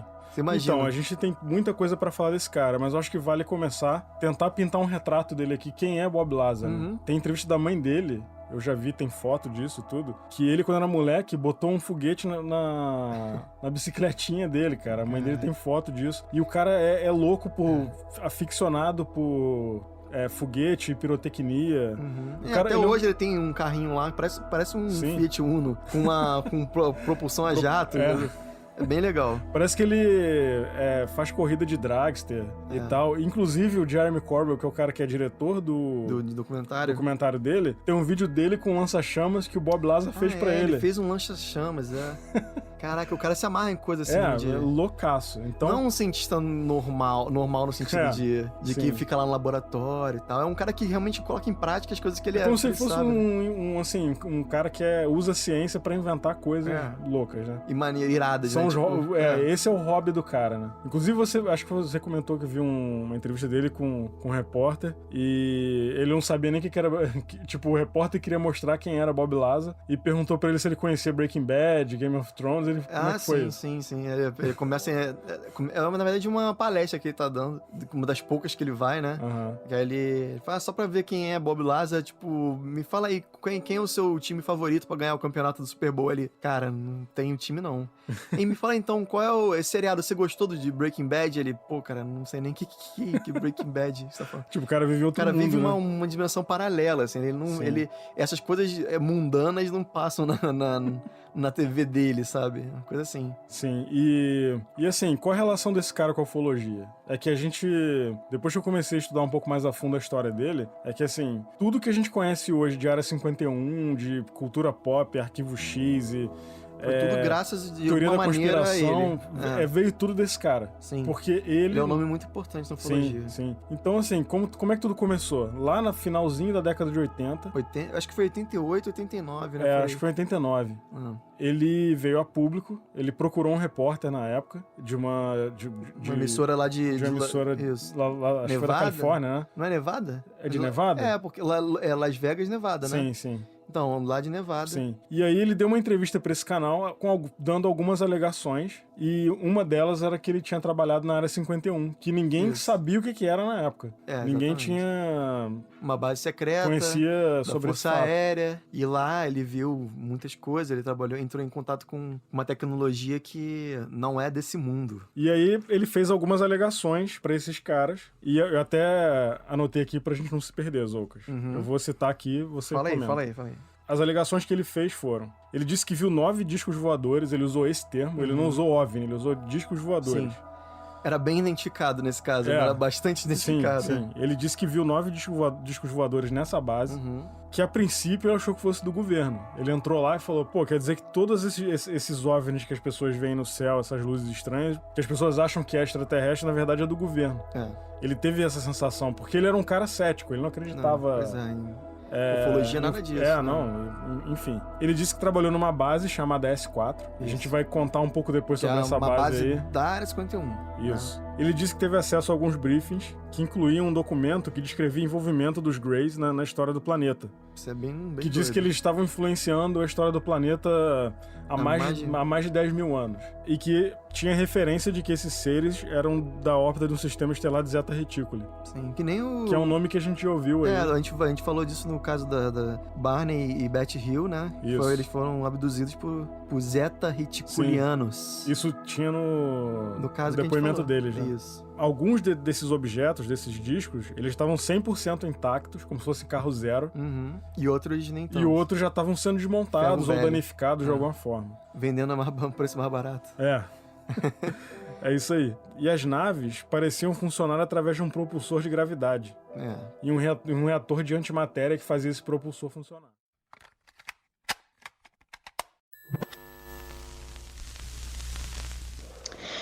Oi, aqui é a Nath, eu falo de Barueri, São Paulo. Eu queria parabenizar vocês pelo sucesso, né? E esse 1 ano de podcast de Hangar 18. Eu comecei a ouvir vocês despretensiosamente, mas eu me apaixonei, né, pelo cast de vocês depois do caso Maria Sintra. Vocês abordam de maneira muito leve o assunto para leigos, de uma forma leve para leigos, que todo mundo entenda. Eu acho que isso que é legal, vocês têm tudo para ir para frente mesmo, para dar certo. E quem sabe um dia viver de podcast, né? Mas é isso aí, parabéns para vocês e embaúra. E é engraçado que 68 foi um dos anos que teve mais casos ufológicos no Brasil. Teve 33, sendo 13 deles lá em Lins. Olha que estranho. Engraçado, eu não conhecia esse caso até você mencionar. E depois que eu pesquisei, é realmente impressionante, cara. É impressionante. Parece que era um hospital, né? Uma clínica de internação psiquiátrica, né? Uma clínica psiquiátrica. Vamos fazer o seguinte, vamos botar o áudio dela falando. A gente conversa sobre. A gente tentou melhorar o áudio um pouquinho no computador, mas o áudio é bem antigo, né? É meio abafado. Meio abafado e tal. E só pra deixar claro que esse áudio é do Portal Burn, né? Eles que liberaram, então você vai ver a marca d'água aí do Portal Burn. Tem um áudiozinho lá divulgando o portal no meio, assim. Então vamos lá, bota o áudio pra gente aí. Nós estamos aqui na cidade de Lins, na residência de Dona Maria José Sintra dos Santos. Essa senhora, alguns anos atrás, no local em que trabalhava, no hospital da cidade de Lins, ela teve um contato imediato de 3º grau. Contato esse muito importante e que nós transcreveremos a partir de agora aos ouvintes. Boa tarde, Dona Maria. Boa tarde. Dona Maria, por gentileza, só poderia nos narrar o que foi que houve com a senhora alguns anos atrás? Eu estava dormindo, quando eu acordei com um barulho, que nem uma embreagem. Abri a janela, quando abri a janela, vi uma mulher lá embaixo. Peguei e disse para ela, espera um pouquinho que eu já vou aí, abrir a porta. Levantei, abri a porta, quando abri a porta tinha uma mulher com altura média, clara, e os olhos verdes, e pegou e eu dei a garrafa para ela, eu segui o bebedouro. Enchi a garrafa, tornei, enchi a garrafa para ver para ela. Ela tirou a canequinha assim, tirou a água e ainda tomou. Entreguei a garrafa para ela, falei, a água é boa. E do lado assim tinha um carro do administrador, do outro lado do médico plantão. Então eu disse para ela, esse aqui é o carro do administrador e esse do médico plantão. Eu não falar para mim. Seguimos o corredor, abri a porta e entreguei a garrafa para ela. Ela pegou e bateu assim no meu ombro, embaúra, e seguiu o caminho. Quando ela seguiu o caminho, se ela tivesse ido para o caminho certo, eu não tinha visto nada. Ela veio de pegar e ir para o caminho, ela entrou no canteiro. Quando ela entrou no canteiro, tinha um aparelho alto dessa altura assim. Ela entrou com a maior facilidade. Entrou, o mesmo barulho que fez para descer, fez para subir. Subiu, que escureceu tudo, apagou toda a luz, fiquei no escuro, ficou só aquele cartão iluminando. Daí eu gritei bastante, teve gente que ouviu. Mas como é lugar de fazer internação, pensou que era internação que estava fazendo. Daí eu cheguei e fui lá no quarto do administrador que morava ali também, bati e contei a luz que está acontecendo. Daí eles começaram a rir, eu falei, então já teve bom, agora não está mais bom para mim, eu vou me embora, não fico mais aqui. E fiquei o dia inteiro suando e fazendo xixi, que eu fiquei doente desse jeito, fiquei o dia inteiro. Daí o administrador falou, esse negócio não está certo, ela não mente, quem sabe está louco. Eu falei, não estou louca não estou louca e não estou mentindo, fiquei brava. Daí veio gente do exército, viu o citar meu, dela que estava ali, veio tudo, aí tudo socorreu. Quando foi ali a pouco, o Josué pegou e telefonou para mim. Eu peguei e contei para ele sem minha ordem, pegou e publicou sem minha ordem. Quando é daí, no outro dia, estava aquele barulhão, tudo aquela gentarada fazendo caçoada de mim, tudo me deixaram, quase não fiquei louca porque não tem intenção de louca, na minha família não tem louco nenhum. Mas judiaram bastante de mim.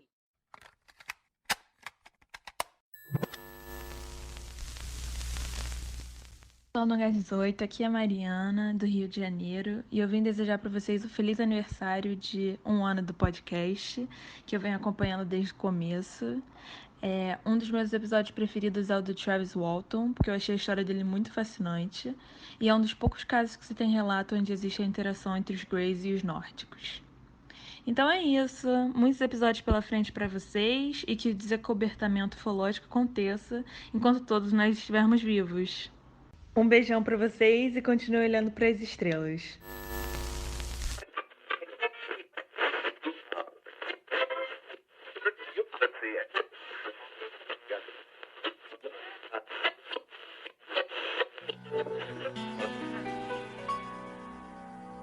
Wasted days and wasted nights I have left for you behind, for you don't belong to me. Your heart belongs to someone else.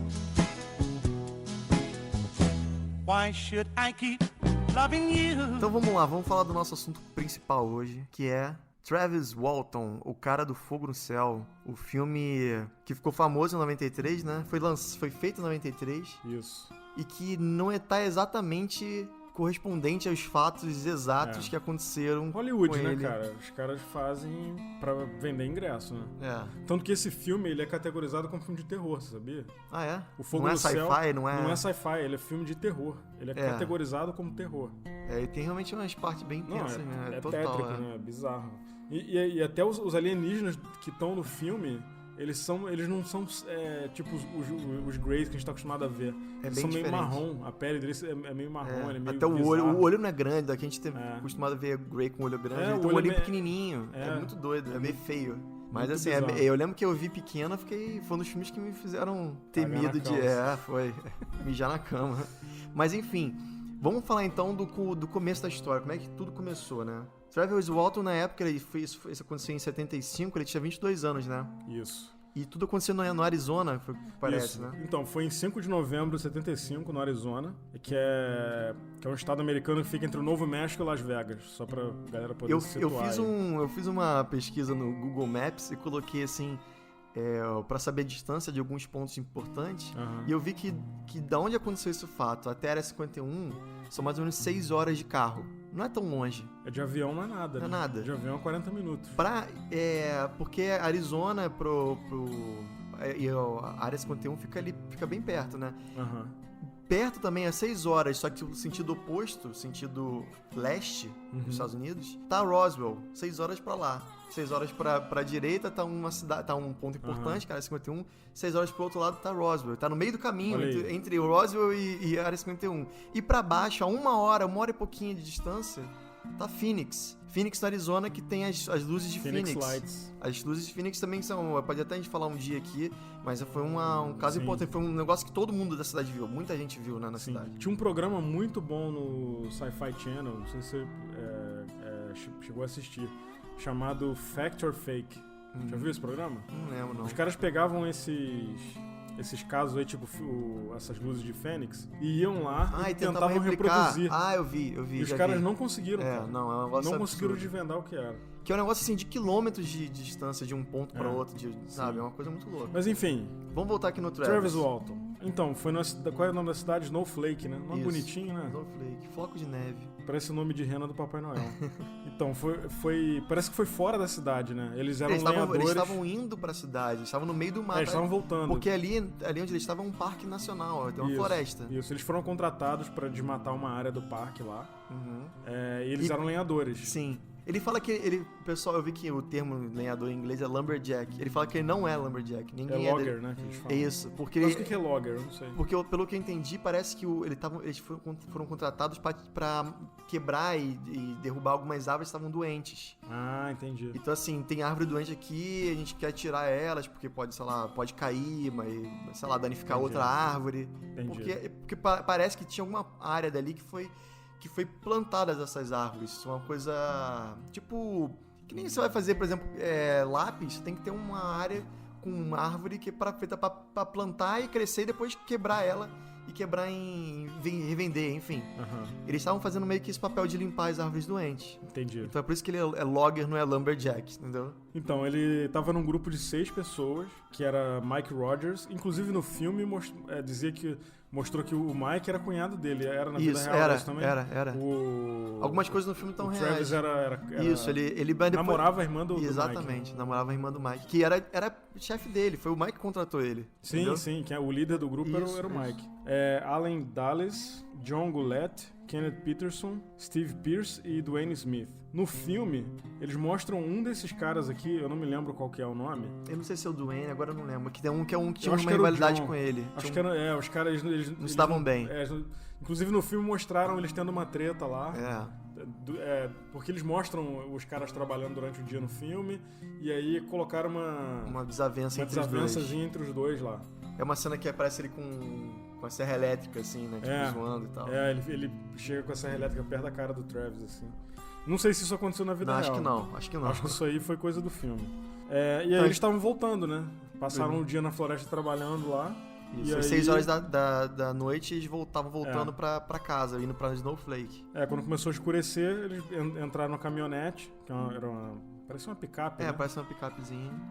E estavam voltando. Nisso que eles estavam voltando, eu acredito que era uma estrada erma, né? Não tinha nada, quase ninguém passando. Não tinha construção, não tinha cidade em volta. Era bem no meio desse parque nacional mesmo. Nem sei se tinha asfalto, cara, porque parecia não ter. E aí eles viram, já tava começando a escurecer, né? E viram umas luzes avermelhadas no meio da floresta. No meio do mato. Aí um deles virou e falou assim, pô, parece que tá pegando fogo ali. Só que aí o outro falou, não, acho que não, acho que deve ser... porque não tinha fumaça também, nem cheiro de queimado. Falou, não deve ser fogo. O outro falou, o cara que tava atrás dele, falou assim, não, isso deve ser acampamento de cara que tá caçando veado. Tem muita caça e com certeza é um acampamento. Aí o outro, não, pô, não tá muito estranho essa luz avermelhada assim, cara. Né? Será que vai acontecer um acidente de avião? Pode ter sido um acidente de avião. Pois é. Aí eles tiveram essa curiosidade de chegar perto pra ver o que era.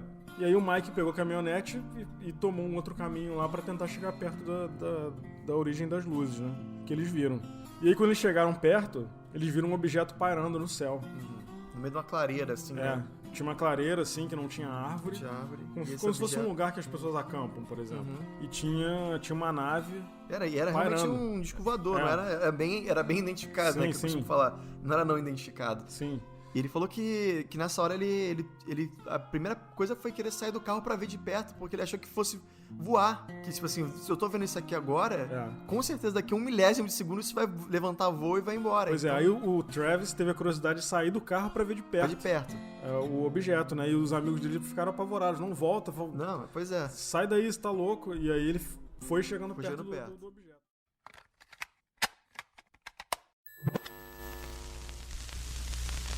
Fala Cris, fala Ribas, poxa, que bacana, programa completando um ano, que legal. Olha, eu sou o Bal do Rio de Janeiro, é muito difícil eu escolher um dos programas que eu tenha gostado mais, porque de fato eu gostei de todos, essa é que é a realidade.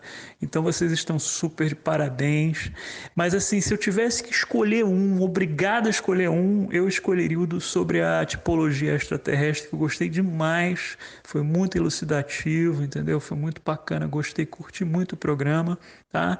Queria desejar a vocês parabéns, não é? Sucesso nesses novos programas, nesse mais um ano que se inicia, né? E continue olhando para as estrelas. Abraço para vocês dois. Tchau.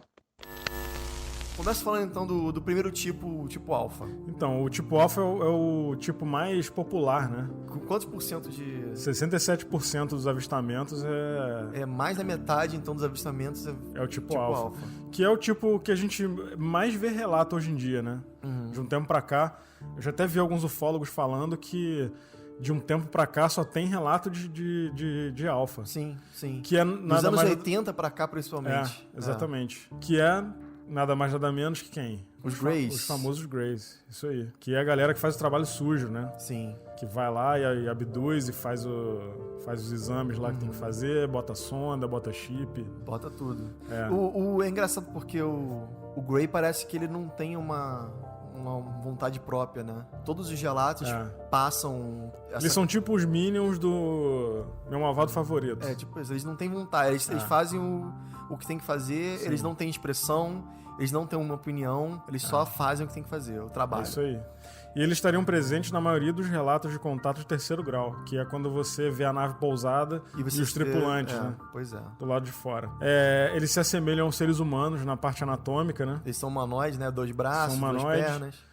Mas apresentam sensíveis diferenças na fisionomia, que é a boca rasgada. Nariz Eu já vi relatos, a gente já viu relatos assim também, que eles lembram feto humano. Pois é. E o que eu acho? A fisionomia, né? O tipo alfa não é que seja o Grey, não seja a espécie Grey, mas é toda uma gama de seres que tem esse mesmo formato. Cabeça grande, olho geralmente preto, né, grande. Sim. O nariz geralmente são 2 buraquinhos. 2 buraquinhos, né? tem... Então assim, às vezes varia, vai ter algum que tem a cabeça um pouco maior, tem uma cabeça um pouco menor, tem alguns que são um pouco mais altos, outros são um pouco mais baixos. Isso aí. Tem alguns que são enrugados, já vi falar em abdução do cara que viu um Grey com seu aspecto de velho, né? Sim. Então assim, não é o Grey, são os Grey, é o tipo alfa, entendeu? E como você falou, eles não demonstram sentimentos e comportam-se de maneira fria e calculista, e são conhecidos como os Greys ou cinzas. Pois é, um negócio que eu vi recentemente de uma pesquisa que fizeram lá fora, que eles entrevistaram os abduzidos e eles perguntaram para os abduzidos se na hora da abdução, que eles lembram, né, isso já com a regressão e tudo mais, eles perguntaram se chegaram a fazer perguntas pros Greys, né, pra esse tipo alfa. E a maioria das pessoas fizeram a pergunta que é a seguinte: por que você tá fazendo isso comigo? Porque geralmente essa abdução e esses testes é sempre uma coisa muito humilhante, sabe? É uma coisa sempre muito dolorosa. É uma coisa meio... a pessoa fica mal depois. E aí muitos abduzidos perguntaram: por que você tá fazendo isso comigo? E sempre eles responderam: porque a gente tem o direito de fazer isso.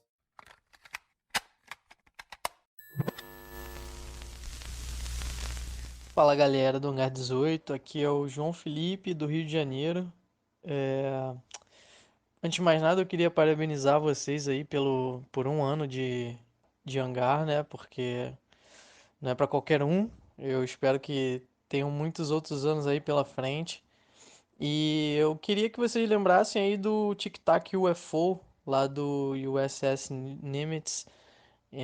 Esse que é o ET de Varginha da nossa geração.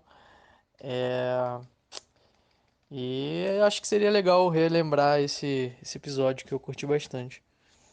Valeu, É isso aí, galera. E continuem olhando para as estrelas. Valeu!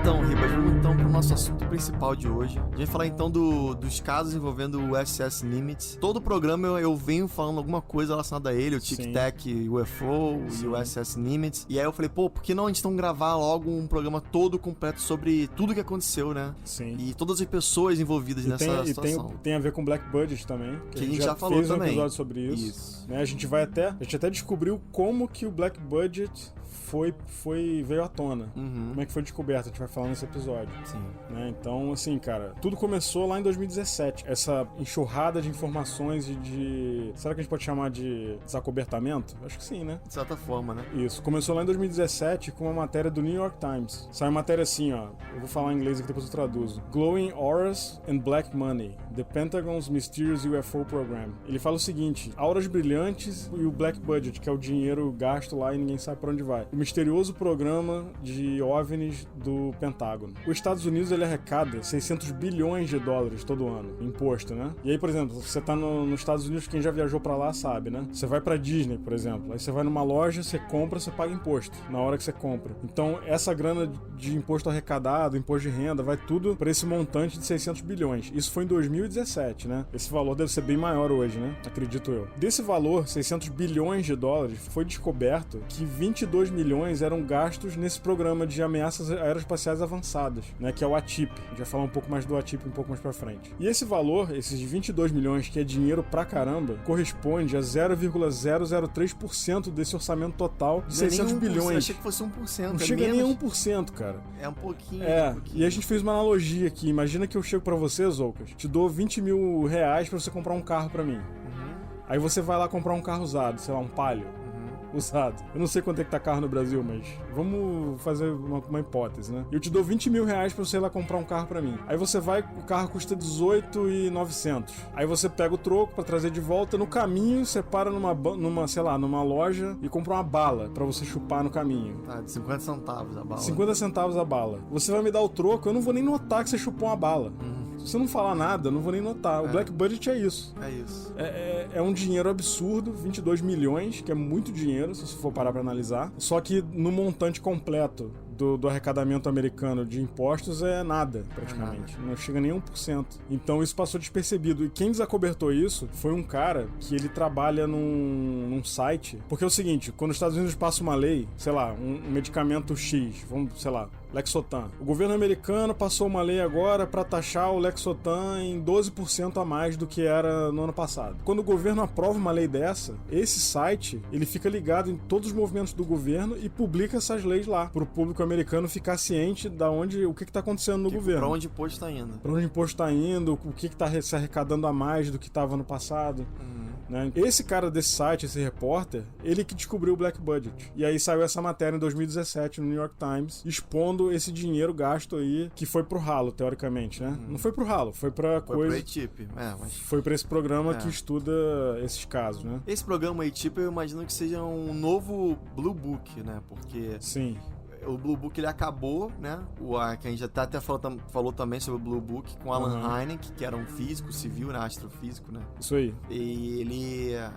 nessa época também era uma coisa que ninguém sabia. E aí o que aconteceu que quando o Blue Book acabou, e ele diz que acabou porque os Estados Unidos falou que não via nenhum tipo de ameaça nesse fenômeno aéreo, porque o OVNI para os Estados Unidos é um fenômeno. É uma coisa que acontece igual o raio, igual o trovão, igual o tornado, né? É um fenômeno aéreo. Só que ele viu, os Estados Unidos percebeu que não apresentava nenhuma ameaça. Então, se não apresentava nenhuma ameaça, não precisaria ser estudado. É uma coisa meio doida, né? Meio doido. E aí ficou nessa. Então, assim, o ATIP é a mesma coisa. Sim. O ATIP veio pra estudar novamente, porque parece assim, tipo, eles estudaram na época, não entenderam direito, será que estão estudando de novo pra ver se finalmente entendem o que é? Exatamente. E eu sei que nessa tá o Lou Elizondo, né? Que é o personagem principal da história. Isso. E aí, só pra citar aqui, a gente fez a nossa pesquisa nesse documento documentário que a gente já citou aqui, Que é do History Channel. que é do History Channel, chamado Unidentified. Eu tenho problema pra falar esse nome. Unidentified. Unidentified. Não identificado. Vamos falar em português. Unidentified. Não identificado. Isso aí. Você está ouvindo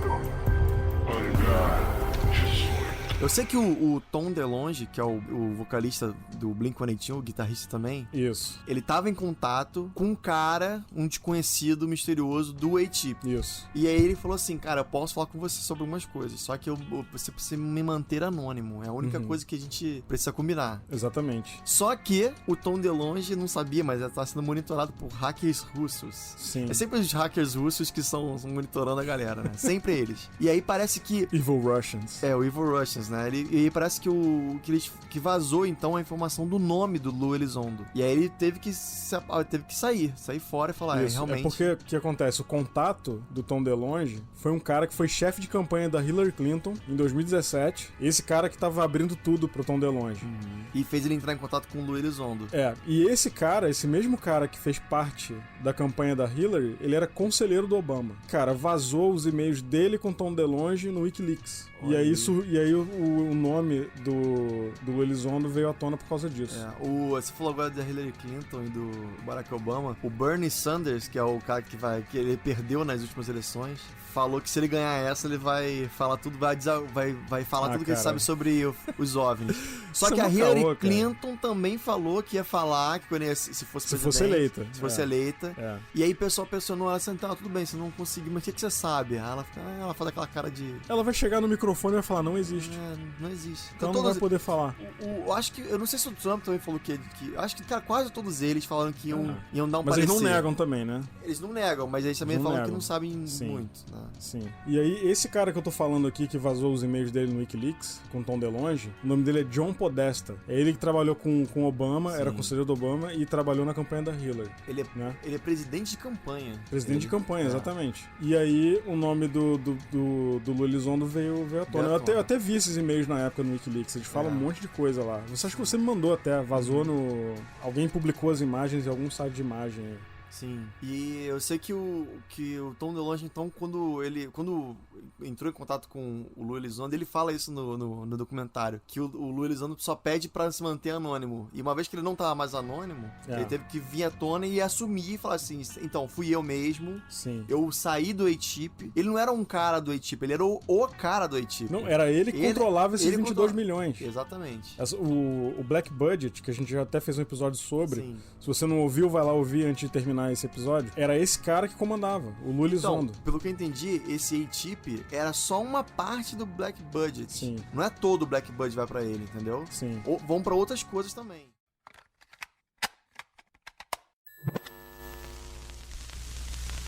Fala pessoal do Hangar 18, tudo bom com vocês? Aqui quem tá falando é a Bárbara, eu sou do Rio de Janeiro. E primeiro, parabéns pelo programa. Eu escuto vocês desde o começo e sou muito fã, estou sempre ouvindo, sempre ansiosa para os novos episódios. E eu queria escutar um trechinho do episódio que vocês falam do paradoxo de Fermi. Eu acho esse assunto muito interessante e adorei que vocês falaram sobre isso. Então é isso, obrigada e continue olhando para as estrelas. Eu acho que vale primeiro a gente estabelecer o que é um paradoxo, né? Eu sempre ouvi essa palavra paradoxo, eu acho que eu sabia o significado, mas eu nunca parei para estudar, eu acho que vale citar. O paradoxo é basicamente uma contradição.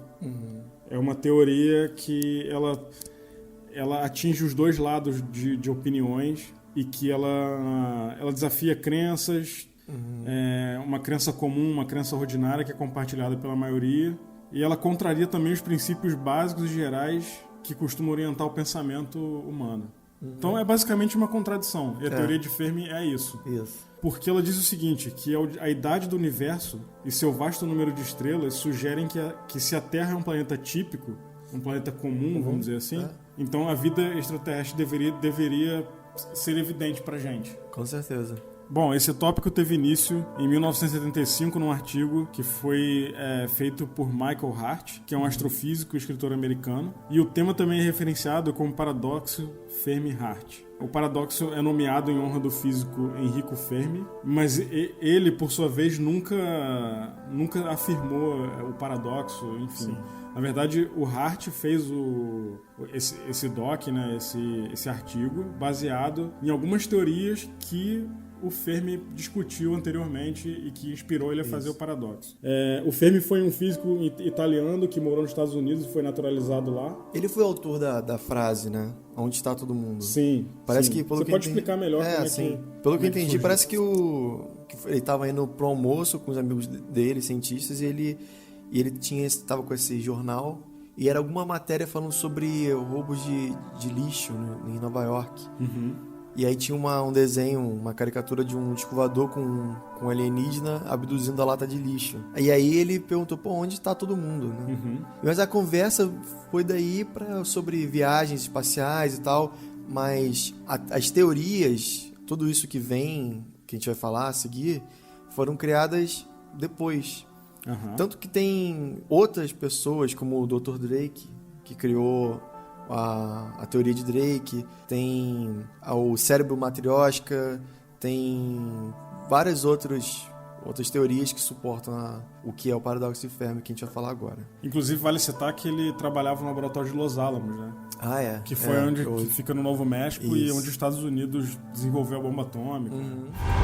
Você está ouvindo Hangar 18. Então, Ribas, foi muito bom esse programa, né? Mas a gente muito não legal. falou quais foram os nossos, né? Sim. Os nossos, as partes especiais dos episódios que a gente mais achou Sim. legal, né? E pra você, qual foi? Cara, pra mim, o programa mais emocionante foi o da Noite Oficial dos OVNIs. Uhum. Porque eu vivi isso na época, né? Na minha infância. Eu passei...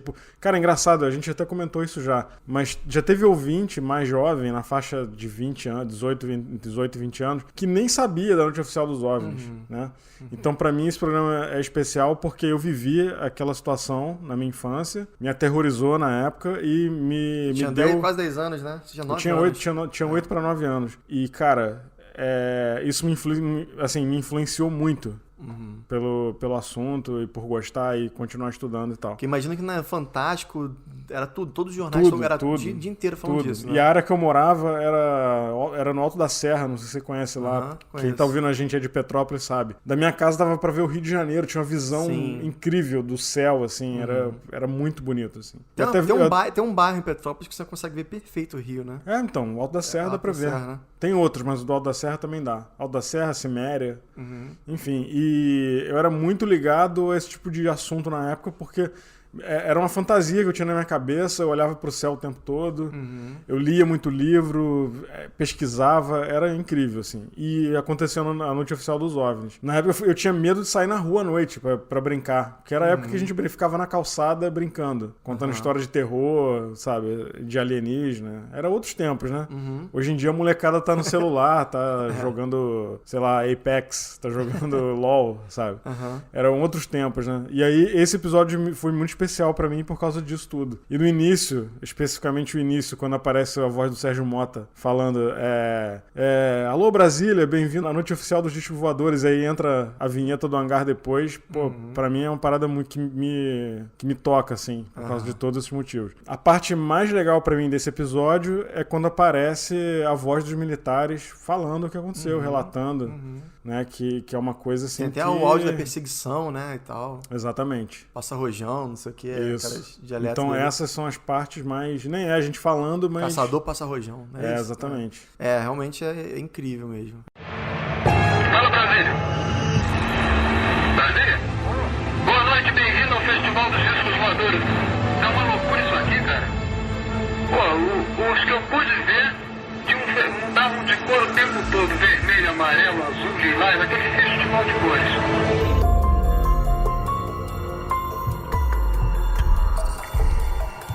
Hangar 18.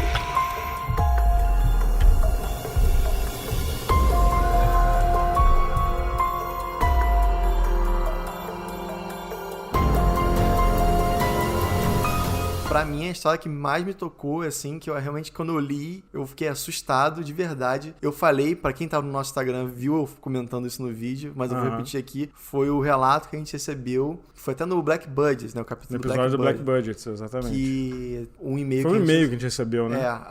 Nesse dia, acho que a Mariana Lixa, nossa ouvinte, uma das número 1, né? Mandou pra gente um relato dela e em seguida eu li um e-mail. E nesse e-mail eu contava a história de uma senhorinha que morava no interior, acho que no sul, né, do país. Isso. E na época, quando ela era nova, ela via algumas coisas estranhas lá. O neto tava lá em 85 que passou a ter energia elétrica lá, né? O neto dela tava vendo televisão com ela e aí passou a imagem de um Grey. Isso. E aí, quando ela olhou pro Grey, ela falou: não, isso não é ET, isso é macaco branco. Isso é um macaco branco. Aquilo ali é muito comum aqui. Quando era nova, isso aqui tinha direto aqui, macaco branco. Mas hoje, como o homem come carne de macaco, acabou. Eles mataram tudo quanto é macaco aí, não tem mais. Mas esse macaco era macaco branco que a gente falava, era exatamente assim. E aí, galera do Hangar, tudo certo? Em primeiro lugar, não me identifiquem, por favor. Eu conheci o podcast de vocês procurando conteúdo sobre OVNIs e coisas do tipo. Porque desde que aconteceu o que eu vou relatar agora, eu tenho estudado muito, lendo e assistindo coisas relacionadas. Antes de mais nada, eu quero adiantar pra vocês que, infelizmente, eu nunca vi nada. Por mais que procure ver as coisas, tentar sempre ficar olhando pro céu e tudo mais, as poucas experiências que eu tive sempre foram meteoritos, aviões, balões, coisas, né, fenômenos naturais também. Mas mesmo sem ter visto, eu preciso relatar algo que me dá medo até hoje. A minha família veio da Itália, no início do século XX, e se instalou no oeste do Rio Grande do Sul, em uma área isolada entre Nova Esperança do Sul e Jaguari, duas pequenas cidades aqui. Meus pais viveram nessa área até 85, quando vieram para a capital, mas os meus avós permaneceram lá. Contudo, não existiu energia elétrica até 2003. Ó, bizarro, hein? Pouco tempo, né? Tem, sei lá, tem 18 anos, mais ou menos. Mas 2003 já era... já é recente. Sim, é recente. Quando o programa Luz para Todos entregou luz para a família da minha avó. E é importante salientar para vocês entenderem melhor o desenrolar da história. Então a gente sabe que tem a ver com falta de luz. Sim. Né? Mas o que eu quis dizer foi o seguinte, 2003, se fosse assim na década de 50, por exemplo, seria comum ter lugar sem luz. Ainda mais no sul, no interior do sul. Exato. Eu e meus pais íamos uma vez por ano visitá-los, né? Visitar os avós. E no início de 2004, em uma das visitas, a minha avó, ela havia ganhado uma televisão, que só pegava os canais locais, né? A RBS, que é uma afiliada da Rede Globo, a TV Pampa, SBT do Rio Grande do Sul, e entre outros. Estava passando um especial sobre casos ufológicos, e minha avó cozinhava enquanto assistimos. Em determinado momento, apareceu um Grey, né? Uma ilustração de um Grey na televisão. E algumas simulações lá do programa. E depois outros tipos, né? De ET e tudo mais, incluindo o ET de Varginha. No momento que o Grey apareceu, a minha avó estava olhando pra tela e ficou meio pensativa. No final do programa, a mesma foto apareceu e minha avó tranquilamente falou pra quem estava lá na sala: eu não sei negócio de disco voador não, o pessoal tem mania de inventar coisa. Isso aí, na minha época, isso aí é macaco branco, rapaz. Isso aí, quando a gente via na Itália e veio pra cá, a gente vê o tempo todo aqui. Parece gente caminhando, mas eles são bem assustados. Imagina, tua avó fala isso. Que isso, cara. Quando eu ouvi isso, eu simplesmente travei. Meu coração bateu como se fosse explodir. Estávamos no meio do nada, a uns 10 km do vizinho mais próximo, onde mal não havia eletricidade, né? E ela vai e me solta uma dessa. Eu indaguei ela sobre o que ela tinha falado, e ela repetiu sucinta: Sim, isso aí eu já vi várias vezes aqui. Tem mais de 10 anos que eu não vejo. Acho que todos morreram, né? Macaco adoece muito fácil. Que isso, cara. Imagina, cara. Cara, porque... E assim, é bizarro porque ela falou que andava igual gente, né? Andava igual gente. Macaco não anda igual gente. Macaco mas pra cabeça dela era macaco. Macaco branco. Mas, de repente, ela relacionou com macaco... Porque é um humanoide. O macaco... É humanoide e pode ser que tinha um braço mais comprido do que um humano, por exemplo. É verdade. Em pé o macaco fica com aquela mão aqui, daquele braço longo também, né? Sim. E o macaco ele tem um rosto parecido com um humano, tem aquele olhão preto. Sim. Né? Imagina. Que bizarro, cara. Eu não sei o que eu faria. Ô, vó, vou dormir hoje com a senhora, vó. Eu não vou dormir aqui na sala sozinho, não. Agora, ela falou que não aparecia há mais de 10 anos, cara. Você está ouvindo? Então é isso, né, Ribas? Foi um programa muito maneiro. Foi Sim. legal a gente rever todas essas... Vocês não estão vendo, mas a gente tá de terno aqui. Tem um garçom passando... O terno vai ser no episódio especial. Calma. Sim. O outro episódio também especial, né? Sim, Todos os sim. episódios são Não especiais. vamos dar spoiler. Mas foi legal a gente reouvir tudo isso. Sim, um ano, né, cara? Um ano, quanta coisa a gente já fez. Pois é, muita coisa. Quanto a gente conseguiu, né? E a gente não comentou, mas a gente já ultrapassou 200 mil downloads, cara. Nossa, olha aí. Enquanto esse programa tá sendo gravado, a gente conseguiu a gente não tem nem 30 episódios ainda, pois né? E isso é muito legal, cara. Nada disso teria acontecido se não fosse a ajuda de todos os ouvintes, todo mundo que faz esse podcast, né? Que são os ouvintes, né? E esse Por isso episódio que a gente deixou na mão deles, né? Esse episódio é uma celebração, né? Exatamente. A curadoria dos ouvintes. Exato. Eles escolheram o creme de la creme do Hangar 18. É isso aí. Certo? Então, muito obrigado por nos ouvir. Obrigado a todos os ouvintes que participaram. E esse programa também não seria possível se não fosse a ajuda dos nossos apoiadores. Dos nossos ufofofos. Que são... Você tem a lista deles aí pra gente falar o nome? Tenho. Então vamos lá. A lista linda aqui, ó. Enorme. Então vamos lá, Zoucas. Ó, a nossa listinha aqui, cara. A gente tá com muitos apoiadores, que é a galera que tá entrando lá no nosso grupo do WhatsApp, né? Uhum. E a gente recebeu novas pessoas aí na nossa nave-mãe. Essas últimas semanas lotada. aí. Tá ficando lotada. A gente tem que fazer uma obra aí, fazer um puxadinho. Tá que é igual a van lá no Rio. E aí, cara, a gente quer dar um agradecimento especialíssimo aqui, ó, pra galera que entrou nova agora. Nicolas Baceto Leite, Júnior Garcia, Marcos Pastora Santos, Thiago Musquet Cezimbra, Gabriel Felipe, Alain Brito de Oliveira, Heitor Sati. O Heitor também, cara, tá com a gente desde o início. Ele segue a gente no Twitter Heitor. lá. Gente finíssima, o Heitor. Marcel Barros Leão. O Marcel. Opa, o Marcel, cara. Marcel, a gente tem que ir lá dar um abraço. Ele é o grande investidor do H18. O Marcel, cara, a gente nem sabe como é que se comporta. Perante aí. Marcel, muito obrigado pelo teu apoio, cara. Muito obrigado mesmo. A gente tá falando isso porque o Marcel, cara, mandou uma grana aqui que a gente nem acreditou. Né? Uma quantia... O Zoucas me acordou de madrugada pra mim. Foi uma quantia, assim, bem legal. Sim. E é assim, lógico que todo mundo... A gente coloca todo mumundo no mesmo grupo, né? Não a gente pode diferenciar o cara que dá mais e o cara que dá menos. Mas todo mundo tá ajudando. Sim. Mas a grana que o Marcel passou pra gente fez com que a gente pulasse, né, praticamente uma etapa, né? Sim. Então, assim, a gente tá muito perto de conseguir os nossos objetivos. Mas, enfim, todos vocês não fiquem com ciúme. Todos vocês são mega importantes pra gente. E não só pelo dinheiro, né, cara? A galera tá agregando bastante, assim. Sim. Pô, no nosso grupo do WhatsApp, as coisas que eu leio lá, tem coisas que eu não sabia. Tem coisa nova que eu pego eles pra mandam mim. Coisa que a gente nunca nem tinha visto. Então, assim, de certa forma, também é um tipo, ó, lê aí, aprende aí, estuda aí, que isso a gente vai usar na hora da gravação. E a galera tá começando a fazer pauta pra gente também. Fazer pauta, que legal. Olha aí. A gente nem pediu nada disso, o pessoal tá mandando pra gente. Bem e legal. É isso, mas calma que tem mais gente aqui. Opa. O Wellington Sátiro Nascimento Santos, Hanna Oliveira, Alisson de Souza Lino, Rafael Lauerta, Gustavo Missura, Romero Salles Filho, Danilo Freire da Silva, Leandro Rodrigues, Luiz Fernando Peckness Gonçalves, o nome maneiro dele, hein? Peckness. É tipo o Lago Ness com o joguinho do Pac-Man. Peckness.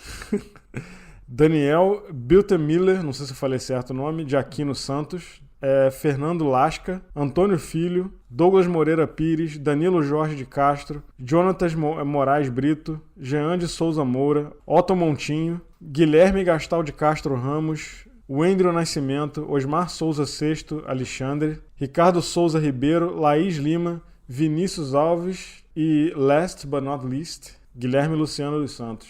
Valeu, obrigado. Nossa, é bastante gente, hein? E já desculpa aí pelo Ribas se falou algum nome errado. Se eu pronunciei algum nome errado aí, gente, me perdoa.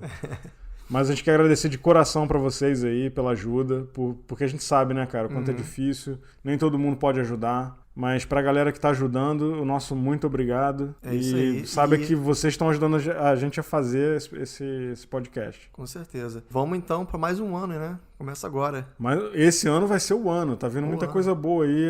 Eu e o Zoucas hoje a gente fez uma reunião, né, Zoucas? A gente teve umas ideias legais aí. Vai vir coisa boa aí, coisa nova pra gente aí. E, cara não, céu ideia não falta, né? Tô cuspindo ideia aqui, ó. Ideia, meu irmão. Né? E assim, a gente tem vontade de fazer muita coisa.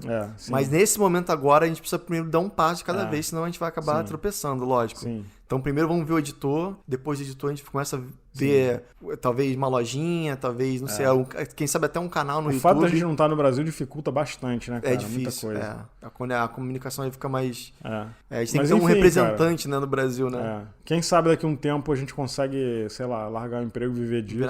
Fazer empresa, Hangar 18. Fazer uma empresa. Fazer realmente um hangar. Caraca, ia ser legal. Viajar pelo Brasil, fazer palestra de coaching. Coach quântico. Coaching ufológico.